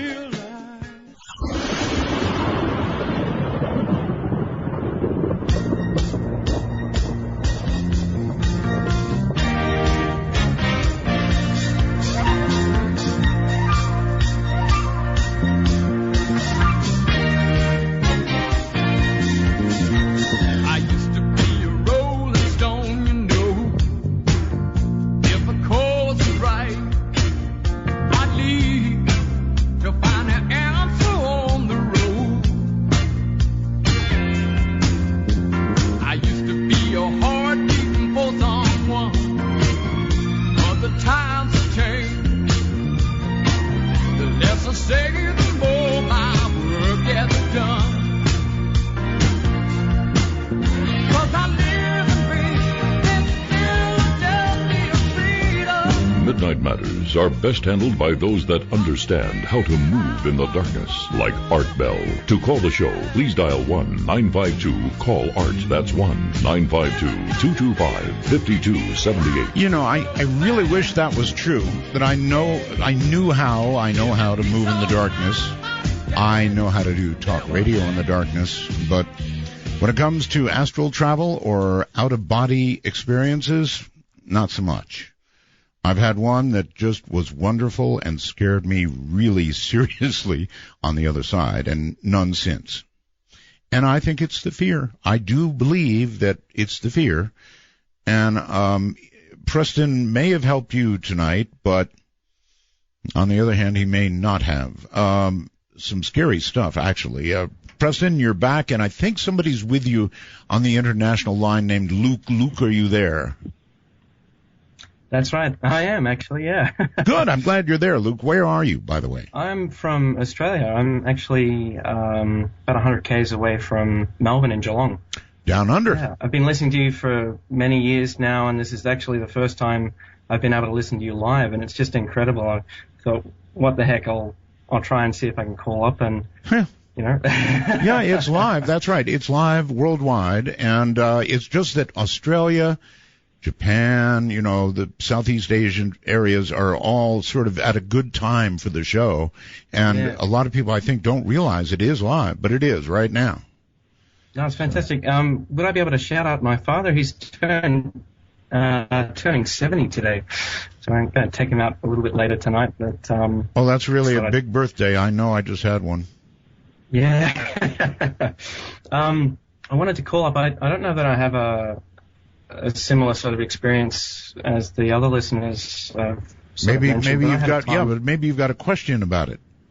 Oh, sort of. I had an experience that was more like going into myself. I was sort of lying down one night. I was quite relaxed. I'd had a hard day at work, and I just found myself sort of relaxing more so, and sort of found myself in this dark space. It was almost like I'd changed some sort of consciousness, and I actually saw myself sort of out of body as a young child.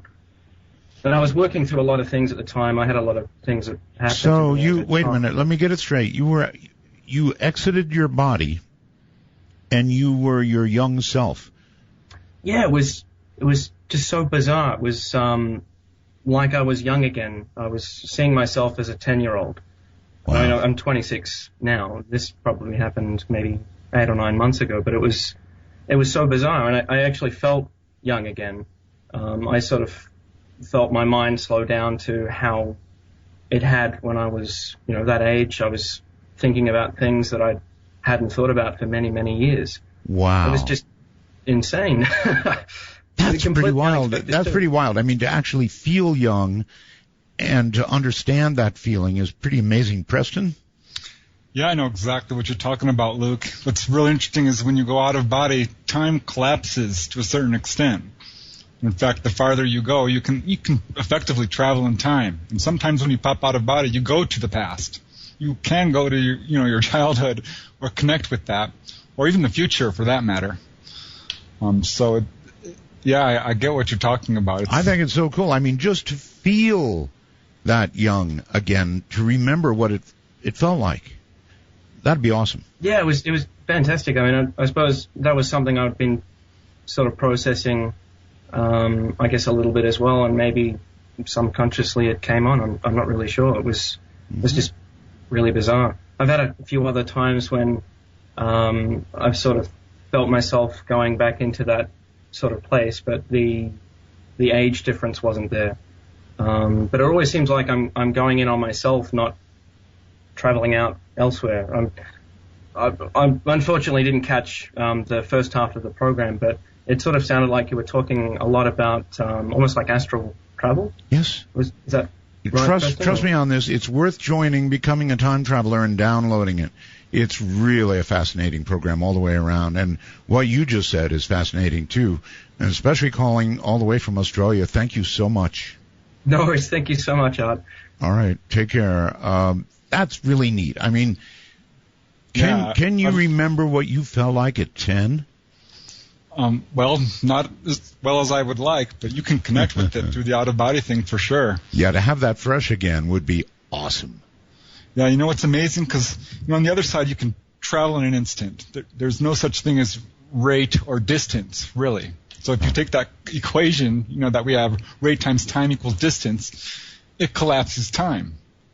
So this is kind of why we have precognition when we come back from these experiences. Or you can travel to the past and, see this thinking of the Titanic or what have you. Okay, Preston, I had one precognitive experience, but I don't think it had anything to do with astral travel or being out of my body. On the other hand, what do I know? Maybe it did. But I remember being awake, moving from place to place when I had this experience. So no, I think I was awake. I don't think I was astrally traveling. But your point is good. Test it, is what you say, right? Right. Well, what I'm saying is if you do this astral travel, be prepared to have a lot of psychic experiences because it activates, I guess you would call them your chakras. Mm-hmm. And you'll feel it. I mean, you will physically feel this stuff when you have, premonition, for example. I mean, I had a really powerful one. I had this vision. I was going to the ATM to get some money, and I had this vision that there was this gangster-looking guy there, dressed in leather, whipping his hair around. I'm like, God, that's weird. Yes, it is. And drive up, it's up still a mile away, got there, and there he was. Got chills down my spine, just like I saw. I'm like, I'm not going near that thing. Okay, so in other words, it was a precognitive warning. Exactly. I've had a number of those. And you start to learn stuff about people that, you can, to a certain extent, read people a lot better than you normally could. Wow. All right, Wallaceburg, it's midnight. You're on the air. Hello. Wherever Wallaceburg is on the phone. Hello? Oh, yes. Hello, Art. How are you doing? It's an honor to be part of your show. I have a question for your guest there. Sure. I guess I've lucid dreamed lately, but this one time, I'm sorry, I'm a little nervous. Relax. Just take a deep breath. Yeah. You're just talking. Sure. This one time I awoke and I was laying in bed and I saw the back of my body leaving the bedroom or getting out of bed and walking towards the bedroom door. Wow. And I thought it was so odd, obviously, to see myself walking away. So it's like a reverse out of the body or something. So I was wondering if he has ever experienced anything like that or what it would mean. If it has any meaning. That is so opposite. Preston, he sees himself walking away. How could that be? Yeah, that has happened to me. Not quite in exactly that way, but that's called bilocation. And what's happening is you're conscious in either your body or your astral body. And if you're good at it, you can do both. There was one time where I was out there flying, I don't know where in God's name I was, but far away. And at the same time, I started to become aware of my bedroom. And mind you, I'm lying there with my eyes closed. But I'm like, I think I'm awake. So I opened one eye. And I'm like, yep, I'm awake. At the same time, I'm out there astral traveling.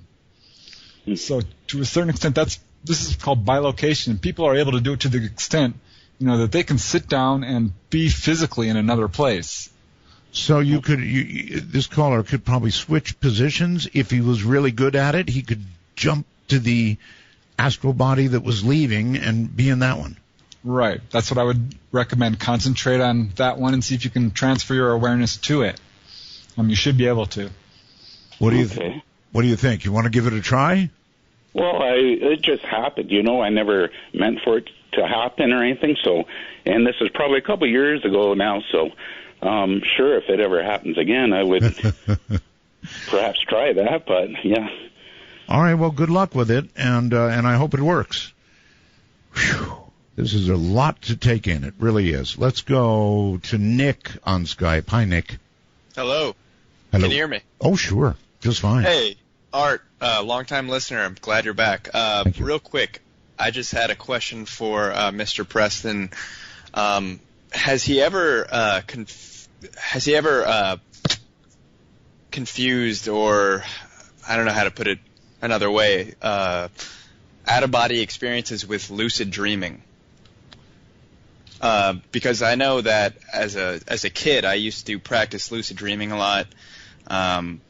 Went on message boards reading about lucid dreaming, and I feel like a lot of what he's saying reminds me of lucid dreaming. That makes sense. Preston? Right. Well, most people who look into this agree that they're connected. There's no doubt. I think personally that a lucid dream is when you know you're projecting the reality around you. But the problem is you can be out of body in one of the higher dimensions and be doing this. So the definitions blur. It's hard to say where the line is between the two, but you can project out of a lucid dream into the physical world. Well, because so you know. I have felt the whole out-of-body experience thing. One time I was asleep on a couch and I was in a strange place, and all of a sudden I was half awake, half asleep, and I felt like there was someone sitting on my chest. A scary voice kind of came into my head, and I sort of saw myself in the room. But that only happened one time. But I've had lucid dreamings happen. I've had lucid dreams a lot more than that. And I felt like there was a distinct difference between those two things. You don't think there's a distinct, difference between the two? Well, there's sort of gradations, I would say. It's very hard to divide them apart because some people feel that the lucid dream is superior to the normal out-of-body experience. I think they're separate. There are certain levels to dreaming. In the very beginning, you have dreams, which are just the things you did throughout the day, the movies you saw. Then you move up to a psychological level of dreaming, where you're dealing with your fears and desires. And then you bring in lucid dreaming, and you can deal with those in a conscious way. But at some point, you don't dream like a normal person. You're awake all night and never actually fall asleep. And you understand the difference between a mental projection in front of you, depending on where you are. I mean, if you're in the physical world, or if on the other side where you're manipulating things, or you're in a consensus reality, like, the heavenly realms, where everyone agrees this is, the way it is. Okay. So it's hard to describe. Sure it is. All of this is hard for words. Caller, thank you. Yeah, no problem. And I'd just like to give a quick shout-out to Richard Hoagland. Looking forward to his show after this. I'm really enjoying it. And just remember to think of the suicides. Coming up at midnight. All right. Suicides. So sometimes I get into this state, Preston, where I think that I have not slept all night. And frankly, I haven't slept all night, but I have been in that little tiny gray area we were talking about, in and out of it, so much that I lose track of reality. That's the only way to put it. And I might have a dream that appears to be, or seems to be, so real and so quick, and I'm just like in and out of this, if I can't sleep. Most of our dreams occur, I'm told, in that area between sleep and wakefulness. Is that true? Right, the REM state. Right. Absolutely. Right. But like I said, we all go out of body every night, and the truth is we're not unconscious. We're conscious on the other side. We're talking to our relatives. We're having experiences. We're planning out our days. Right. And then we catch snippets of this as we go down in a gradation to the physical world. There's been times when I've been so far up there that I had to stop at each level and write this down in a dream diary, take that one down a level, and write that down, and so on until I'm finally like, am I really awake now? So I guess it's pretty common stuff. Boy, we have got to take a break, so we're going to do that. With Preston Dennett as a guest, we indeed are raging through the night from the high desert and the great American Southwest. It just keeps getting better and better.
is What's Next.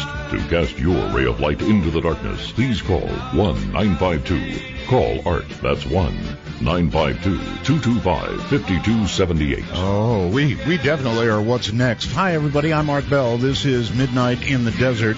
My guest is Preston Dennett, and we're talking about OBEs. And I get messages on the computer, and so here is one for you, Preston. This comes from Joe, and he says, can OBEs allow you to travel to different points in time as well? Time.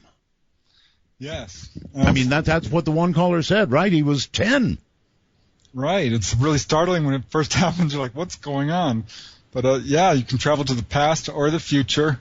I think the future is a little bit harder because you get, probable realities and you're not sure if these things are going to happen or not. But you can try to travel to the past. I tried to see the Titanic, but I was not successful. Really? Yeah, I figured. So you can travel to important times in history. People have been successful at doing this. It's sort of a psychic, investigations. Sort of time travel, actually. Right, absolutely. We have the ability to do this. Time is not what we think it is. It's on the physical plane, at least, it's a fault of perception. The truth is, time is simultaneous. All right, all the way across the country. Florida, DeLand, Florida, I think. You're on the air. Hey, Art. Hey, caller. Yeah. I have you to thank for all my out-of-body experiences I've had over the years. Really? You heard some of my old shows on them? Oh, your first show I listened to was the night Chuck Harder, you were talking about Chuck Harder was missing. I don't know if you remember that. Oh, man, that was a long time ago. Sure, I remember. It was a long time ago. But my father had passed away, and my mother was an invalid. And my sister lived with her, and she used to go to work really early in the morning, and I used to get up and drive over to my mother's, and what I found out was it was interrupted sleep was causing it, but you had Albert Taylor on one night. That's right. And he was describing it, and I had the vibration thing a couple of times, and you feel like you're going to die. I mean, it's a frightening thing. I'm laughing, but it is frightening. Yeah, but what I was wanting to say to you is, when you get to that point, that's as scary as it gets. Once you just are there, you just get out of bed real quick, roll out, and you'll be standing there, and it's really cool. But there's some things that I've noticed. I've had a lot of them, and there's certain things that I've read a lot of different books on it too because of it, and I've made some little bullet points. I've seen these guys. They look like monks with the hoods, like Grim Reapers without the sickle. I went to talk to one of them, and he just turned into like a stone pillar. Really? See, that's not necessarily encouraging. That's not an ankle grab, but that's, No, but I've had the grabbing and stuff. That's, yeah, I've had that laying in bed, and I've had a lot of these things, but there's certain things, like I've never seen the silver cord, really. One time I thought maybe, but for the most part, no. Well, it's a good question, Preston. Do people see that cord? Do they actually see it? I never did. I looked for and finally I'm like, you know what, I'm going to see it, and I finally did. I was going to say, otherwise, how do you know it's there? Well, it's there because enough people report it, and if you look hard enough, you can find it. For some people, it's a tiny little filament. For others, it's a big white hose. Right. Some people never see it at all. Some people see it symbolically. I'd want to see it, and I'd actually want to test its tensile strength. Exactly. Yeah, you can do that. So you've never caller, you have finally seen it, or what? Not really. I had an obstruction in my vision one time, but when they talk about like commanding stuff, I think it was William Buhlman had in his book about clarity now. Oh, it's unbelievable. That really, you can see good. The other thing is sometimes when you're laying there when you've got the vibration thing going on, right? That third eye bit, that's pretty neat because all of a sudden you can see, but your eyes are closed. But yeah, there's just quite an experience. Well, right away, seeing with your eyes closed, that'd be a big tip-off right there. Yeah, well, how I always have done it, I've laid in bed and just focused on my breathing. Right. And as you breathe in, I just make like it's coming up my feet, up my legs, and then out. And while I'm relaxing, and then when you think you're relaxed, you can kind of like relax one more time. You know, you just get more limp. A lot of times I'll focus on a little shape, a triangle or a square or something. Right. But then the other thing that helps also for me is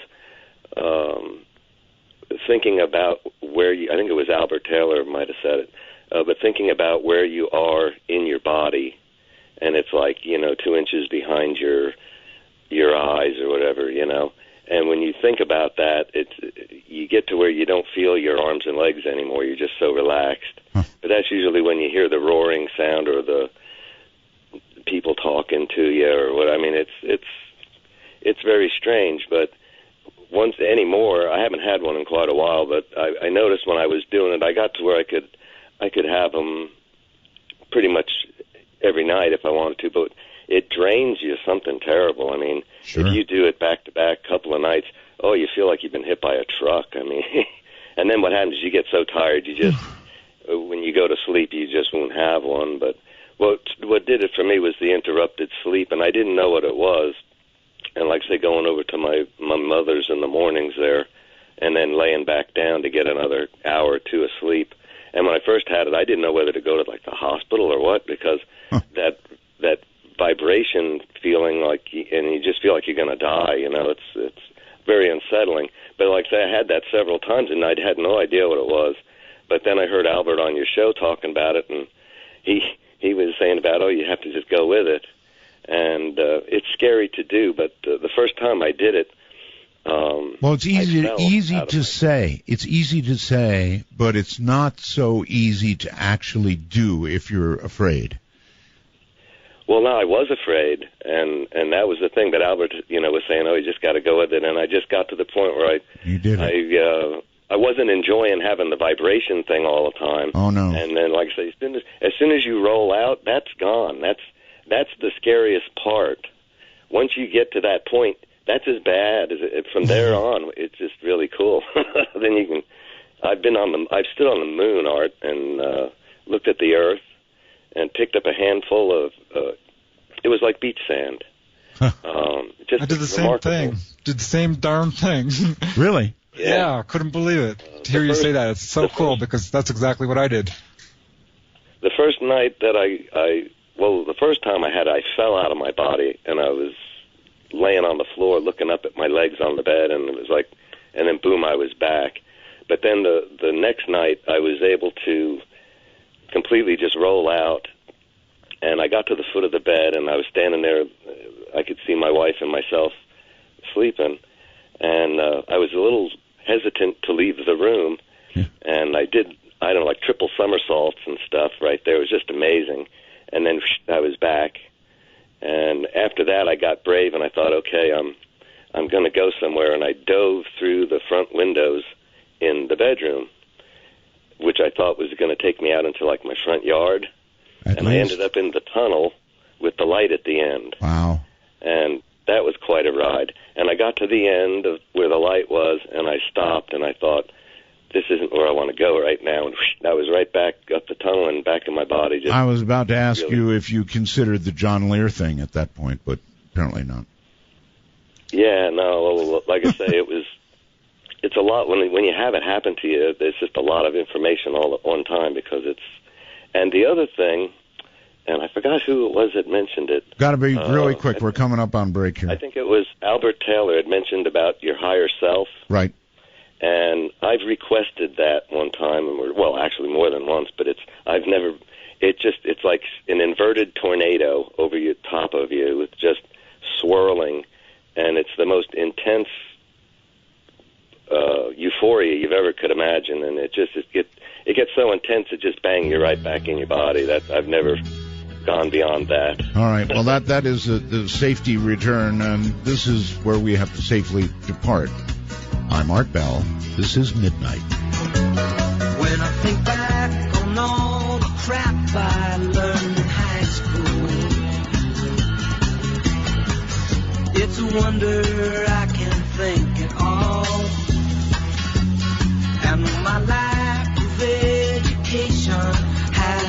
hurt enough. I can read the writing on the wall. For the throne, the guilt. For Dark Matter News, I'm Leo Ashcraft. Vitamin B3, an essential part of our diet. Its deficiency in humans can lead to nausea, anemia, and tiredness. Fortunately, it can be gobbled up from sources such as salmon, avocados, and nuts. But now scientists are eager to find out if there's another unexpected source: space. A team of researchers thinks that vitamin B3 could have been made on icy dust grains in the depths of space. It would, in this scenario, have been delivered to Earth on structures of comets and asteroids. Past research has shown that vitamin B3 is present on carbon-rich meteorites in ratios between 30 and 60 parts per billion. The team decided to recreate the formation of vitamin B3 in space-like conditions. They used a mixture of gases, including pyridine, which can be found in space in carbon dioxide ice. Pyridine is one of the building blocks of vitamin B3. So the team was interested to see if it could manifest itself as vitamin B3 in these space-like conditions. The results from the experiments were promising. The researchers tested their theory by cooling an aluminum plate to negative 423 degrees Fahrenheit in a vacuum to replicate the freezing temperatures of space. The plate was then bombarded with protons to mimic space radiation that would give the gas mixture the energy to create reactions. When the sediment formed on the plate, they found a wide range of complex molecules, including B3. This is an exciting result, although it's far from proving that vitamin B3 on Earth originated from space. The next stage for these researchers will be to wait for someone to find some B3 out in space. A landmark discovery was announced by NASA this month: the possibility of a second Earth in Kepler 452b. Found by NASA's Kepler Space Telescope, this planet orbits a star much like our Sun, at a distance roughly similar to the Earth. Could there be life on Earth 2.0, or even beyond? The director for SETI, the Search for Extraterrestrial Intelligence, Seth Shostak, believes there could be. Shostak says in his video further, "We might be able to learn more. We might even get a message. If we get a message, who knows what it might be?" He continues by saying, on the other hand, let's assume that in the conservative case, if you will, that you don't get a message, you can't pick it up or you can't decode it. You'll never know what it means. This is Dark Matter News.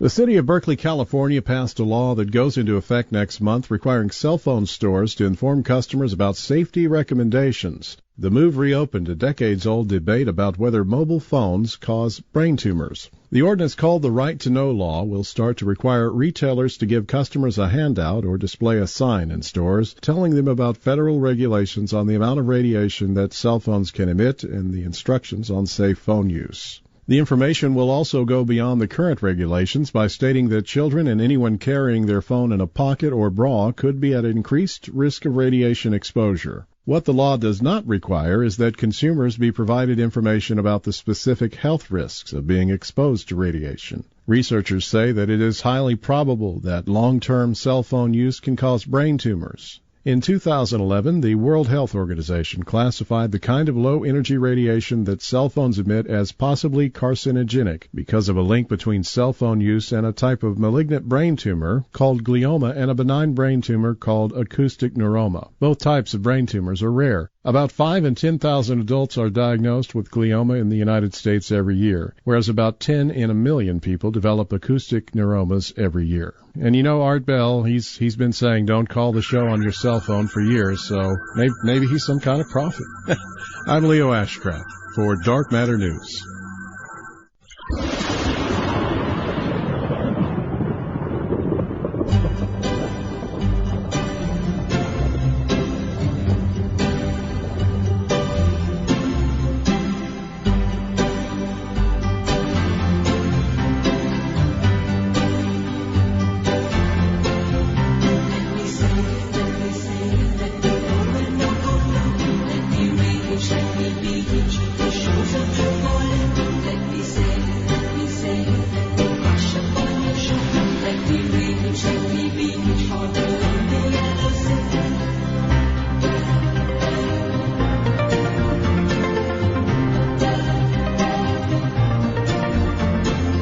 Take a ride?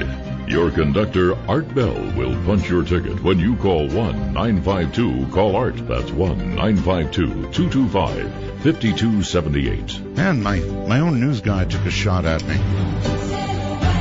Not really. Something about cell phones. Anyway, Preston Dennett is my guest. We're discussing OBEs, and oh boy, are we ever. And he's done such a fabulous job that I really wanted to say, hey, Preston, what would you like to promote? Your website? Do you have books? Is a good opportunity to tell people how to get, I don't know, hints on how to do OBEs. I'm sure you have lots of written stuff. You must. You know so much about it. Yeah, I do actually have a book out. It's called Out of Body Exploring, A Beginner's Approach, and you can learn more about it on my website. If you just Google my name, Preston Dennett, it'll take you right to my website, the actual website address. Okay, it sounds like Bennett, but it's not. It's Dennett, D-E-N-N-I-T-T. Is that right? E-T-T. It's E-T-T. See, I didn't have it right. E-T-T. Got it. D-E-N-N-E-T-T. Right, I got all my books there, excerpts, and you can contact me through my website if you have any questions or stories you'd like to share. I'm always interested in, hearing from people about this subject and UFOs as well. Do you ever give people personal help? Excuse me? Do you ever give people personal help? Oh yeah. I counsel people through doing this. I think this is such a transformational experience, Art, that I think it's really important that people know about it. I do too. And oh my God, it just completely will transform your life. I really urge people to at least give it a try. All right, good enough. Donald, your turn. Hi, Art. Roswell's. Thank you. To both of you, actually. I was going to ask your guest how he feels about deja vu in relation to OBEs. Yeah, well, deja vu is a very interesting thing because I used to get it a lot, and it started to increase really profoundly when I was doing out-of-body travels. And what I found was I would have deja vu, and suddenly I would remember having this experience before to the point where I could actually predict it. I could predict the person's conversation, what was going to be on the radio, who was coming in at work, and things like this. And I realized that these were memories of, the travels I had done the previous day. So scarcely a day went by where I wasn't having, some sort of deja vu. Oh, wow. Do you think it's possible to transfer your soul, possibly, using OBEs? Wow. To transfer your soul? Into another vessel, per se. Oh, yeah. This is talked about all the time. And it's also one of the concerns, by the way, Preston, what this caller brought up, and that is, let me take it from here, Donald, that while you're out of your body becomes occupied by some sort of entity that may or may not be friendly. Let's just leave it there. Right. Well, it hasn't been my experiences that's true. What's the real case is when you're doing this work, you almost always have a guide with you, even if you don't perceive them. I felt like I was on my own, and I really still feel like that most of the time, because if I have a guide, they rarely show themselves. Mm-hmm. They have, but it's my understanding they are there. And I have not found that to be a problem, even though I've done this many, many times, and I can't find any good evidence that this has ever really occurred. And as far as inhabiting someone else, well, to a certain extent, you can perceive other people's thoughts. Oh. Well, that's not the same as inhabiting another person. No. You can't.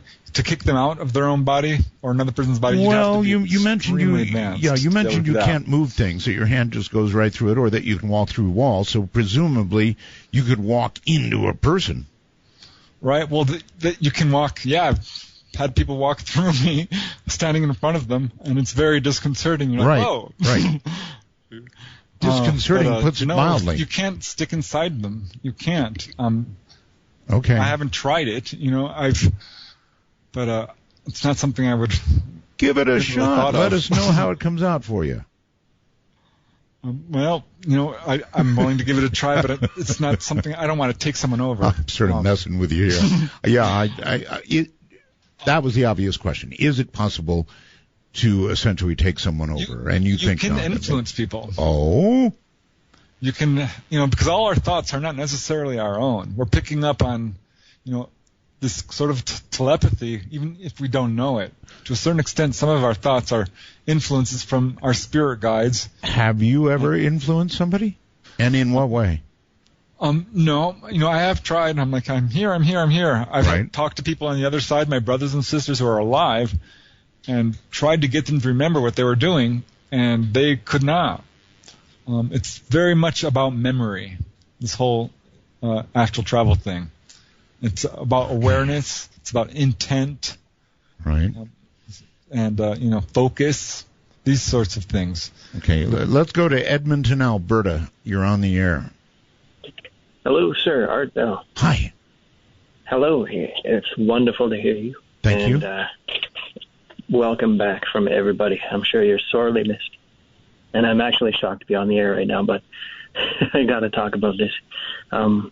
Now, it was years ago when I was listening to your show, and that's the reason I have a name for what happened to me. Okay. I had an OBE, I guess what you're talking about. I was in college, and I was going through a pretty tough time. I really wasn't ready for the experience, and I had I guess what you'd say is a peak experience where I was doing a drawing, and it was art school. I was doing a drawing in the studio. It was late at night, and I guess I kind of felt like I had a pillar of light coming from the heaven. Felt like I was really connected to everything. But then I had an anxiety attack, I guess. So went home that night, and my dad picked me up from the hospital. And mind you, no drugs here. I'm not a drug user. No, but drugs is a very good question. We'll ask that. Yeah, nothing like that, Art. Even back in my college days, I was a pretty straight guy. Now, what happened is I went to sleep and had the sleep paralysis. And shortly thereafter, I saw the roof of my bedroom, the stucco on the roof, and it looked like the room was bathed in a kind of like a street lamp light. Now, I missed the earlier part of the conversation, but I don't know if that's common. Now, Preston, is there anything common about that? Oh yeah. When you go out of body, everything glows around you. It's the whole world kind of glows, and the higher you go, the brighter it glows. Okay. Wow. Yeah, and I had like the buzzing and all that, and there was anyway. My question is kind of, does that sort of physical and mental anxiety tend to cause those experiences? Because I haven't had a full OBE since then, though I have had sleep paralysis quite frequently, and I still have it, but it doesn't frighten me as much anymore because I kind of learned to live with it, right? It used to terrify me. Now it doesn't so much, but I wonder if you could tell me about that. Right. Well, absolutely. Yeah. Fear of death is where this sort of thing is, I think, coming from. It's the most pervasive fear that we have, and this is something that confronts it head on, and it can cause extreme fear and anxiety and terror, and it's something that we all have to work through. And this is why it's such a great thing for elevating you spiritually and working along the spiritual path. This is a great way to face your fears, I guess, is what I'm saying. All right, let me ask you about drugs. There are those who say they have experiences very much as you have described, or part of what you have described, with certain mind-altering drugs. Is this an avenue you have experimented with or know about? I have not experimented with it. I haven't taken hallucinogens or any of these so-called drugs, which do apparently have an effect like this. And I do know of a couple of cases at least where people have had drug overdoses. And some of those people definitely go all the way to the light. They do, and they don't always come back, but some do come back with these profound out-of-body experiences that they've had. So it's possible to do it through the influence of drugs or as a result of drugs. It's not something I would recommend. Okay. There are various ways of doing this. People, do what you call diet purification things. You don't have to stop eating meat. I've done this under the influence of alcohol, which is, I guess, an interesting That is fact. interesting. You would think alcohol, which initially and for a very short time is a stimulant, but then becomes a depressant, I believe. It's much harder to do. I've noticed that. It's easier to do all this stuff if you're clear-headed, if you're not an angry person, if you don't have things you've procrastinated. Right. All these problems. But if you can work through all this sort of baggage within your personality. Got it. All right. It makes it a lot easier. All right. Let's go to Andy and whoever's with Andy in the background. Hi, Andy. Hello, Art. Yes, it's my baby's awake and my wife. That's who you've been hearing in the background. That's all right. Where are you? I'm actually in San Diego County, California. Okay. Well, on the air you are. Yes, actually, I don't know how much time you allow per caller, but this subject really speaks to me. It's something that I've experienced my whole life, really. Just to give you a little bit of background on me, I was born and raised in Haiti, so English is really my third language, I would say. Okay. And growing up, I've always had this experience of being outside of my body, to the point where, as a child, I thought that was normal to leave your body and have different experiences at night. My goodness. So it was so common that to you it was normal. Yes, to me, I thought it was something that everybody had experienced, to the point where I tried it in real life, per se, and during my dreams, I would fly all the time, and I tried that while I was awake, and I hurt my knees as a child. Really? Yes, I tried to fly in the hallway in my house, and I landed on my knees, and I hurt myself pretty badly. To me, that's how real it felt, to the point where I tried to replicate it when I was awake. So you were fully awake when you did the bad deed to your knees. Yes, I was about maybe 10 or 11 years old, and Pretty I tried good to question. do it. Let me ask Preston about that. Preston, if you can't distinguish between when you're out and when you're in, then you could do something really awful like that, right? Well, it's interesting you bring this up, because there's a number of cases where people have tried to fly as kids and they were successful. I wrote a book called Human Levitation, and it recounts a dozen cases like that, and 300 plus cases across the world. Oh, we could do a whole show on that. I've been wanting to fly all my life. We can physically do that. This is something we can do on the other side, and sometimes the abilities from the other side translate here. Yeah. But if you get it wrong, the knees hurt. If you get it wrong, you hurt your knees. Right, caller? Right.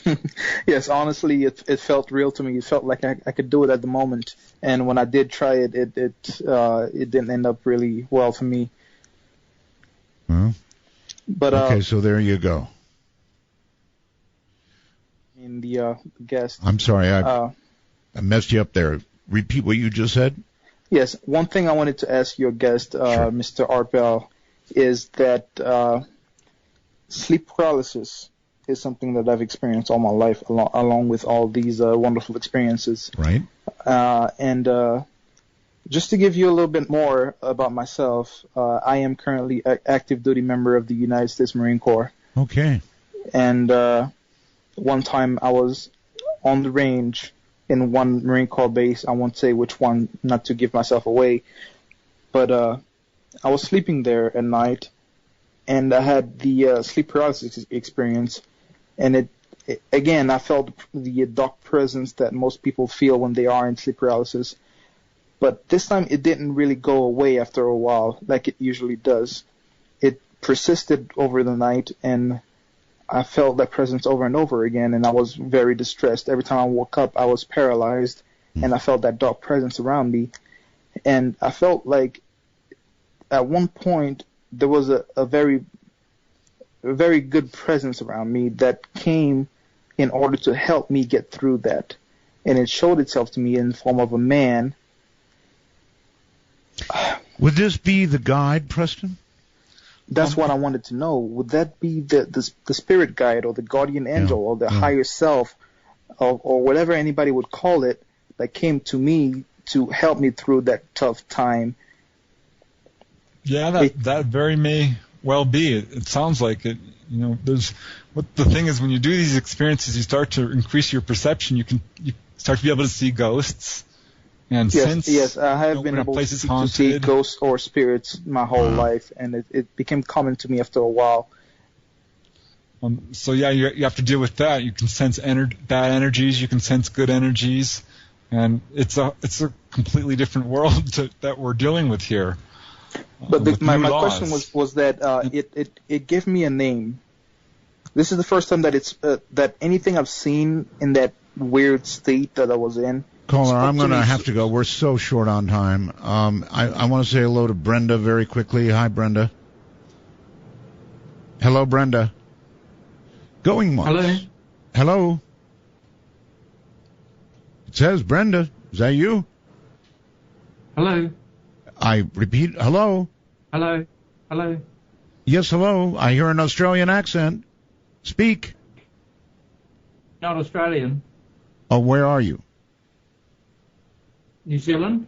New Zealand, I shouldn't say close enough. It's a different country. Okay, we have only got a moment, so if you have a question, lay it on us. Just a wonderful program tonight. Well, that is so very kind of you to say. Thank you, and we'll end it there. And once again, since we're about at the end of the show, give us your website, ways to learn more, because that's what people want. Right. If you want to go to my website, just Google my name, Preston Dennett. The actual website is prestondennett.weebly.com. But yeah, if you just Google my name, I've got all my books up on my website. Right. 16 or 17 of them, and a bunch of other stuff, excerpts, and I'd love to hear from people who've had this experience or want to learn how to do it, because definitely it's easy to do. You just have to take the effort and do it. Knuckle down. Well, you obviously know a very great deal about it and have done a lot of it, which makes you such a joy to interview because, I don't know, you've been down, the good part, the bad part, you've been through it all. Preston, thank you for being on the program. Oh, it's been an honor. And Thanks. You can be sure, I'm sure we'll do it again, buddy. Awesome. Midnight in the desert, shooting stars across the sky.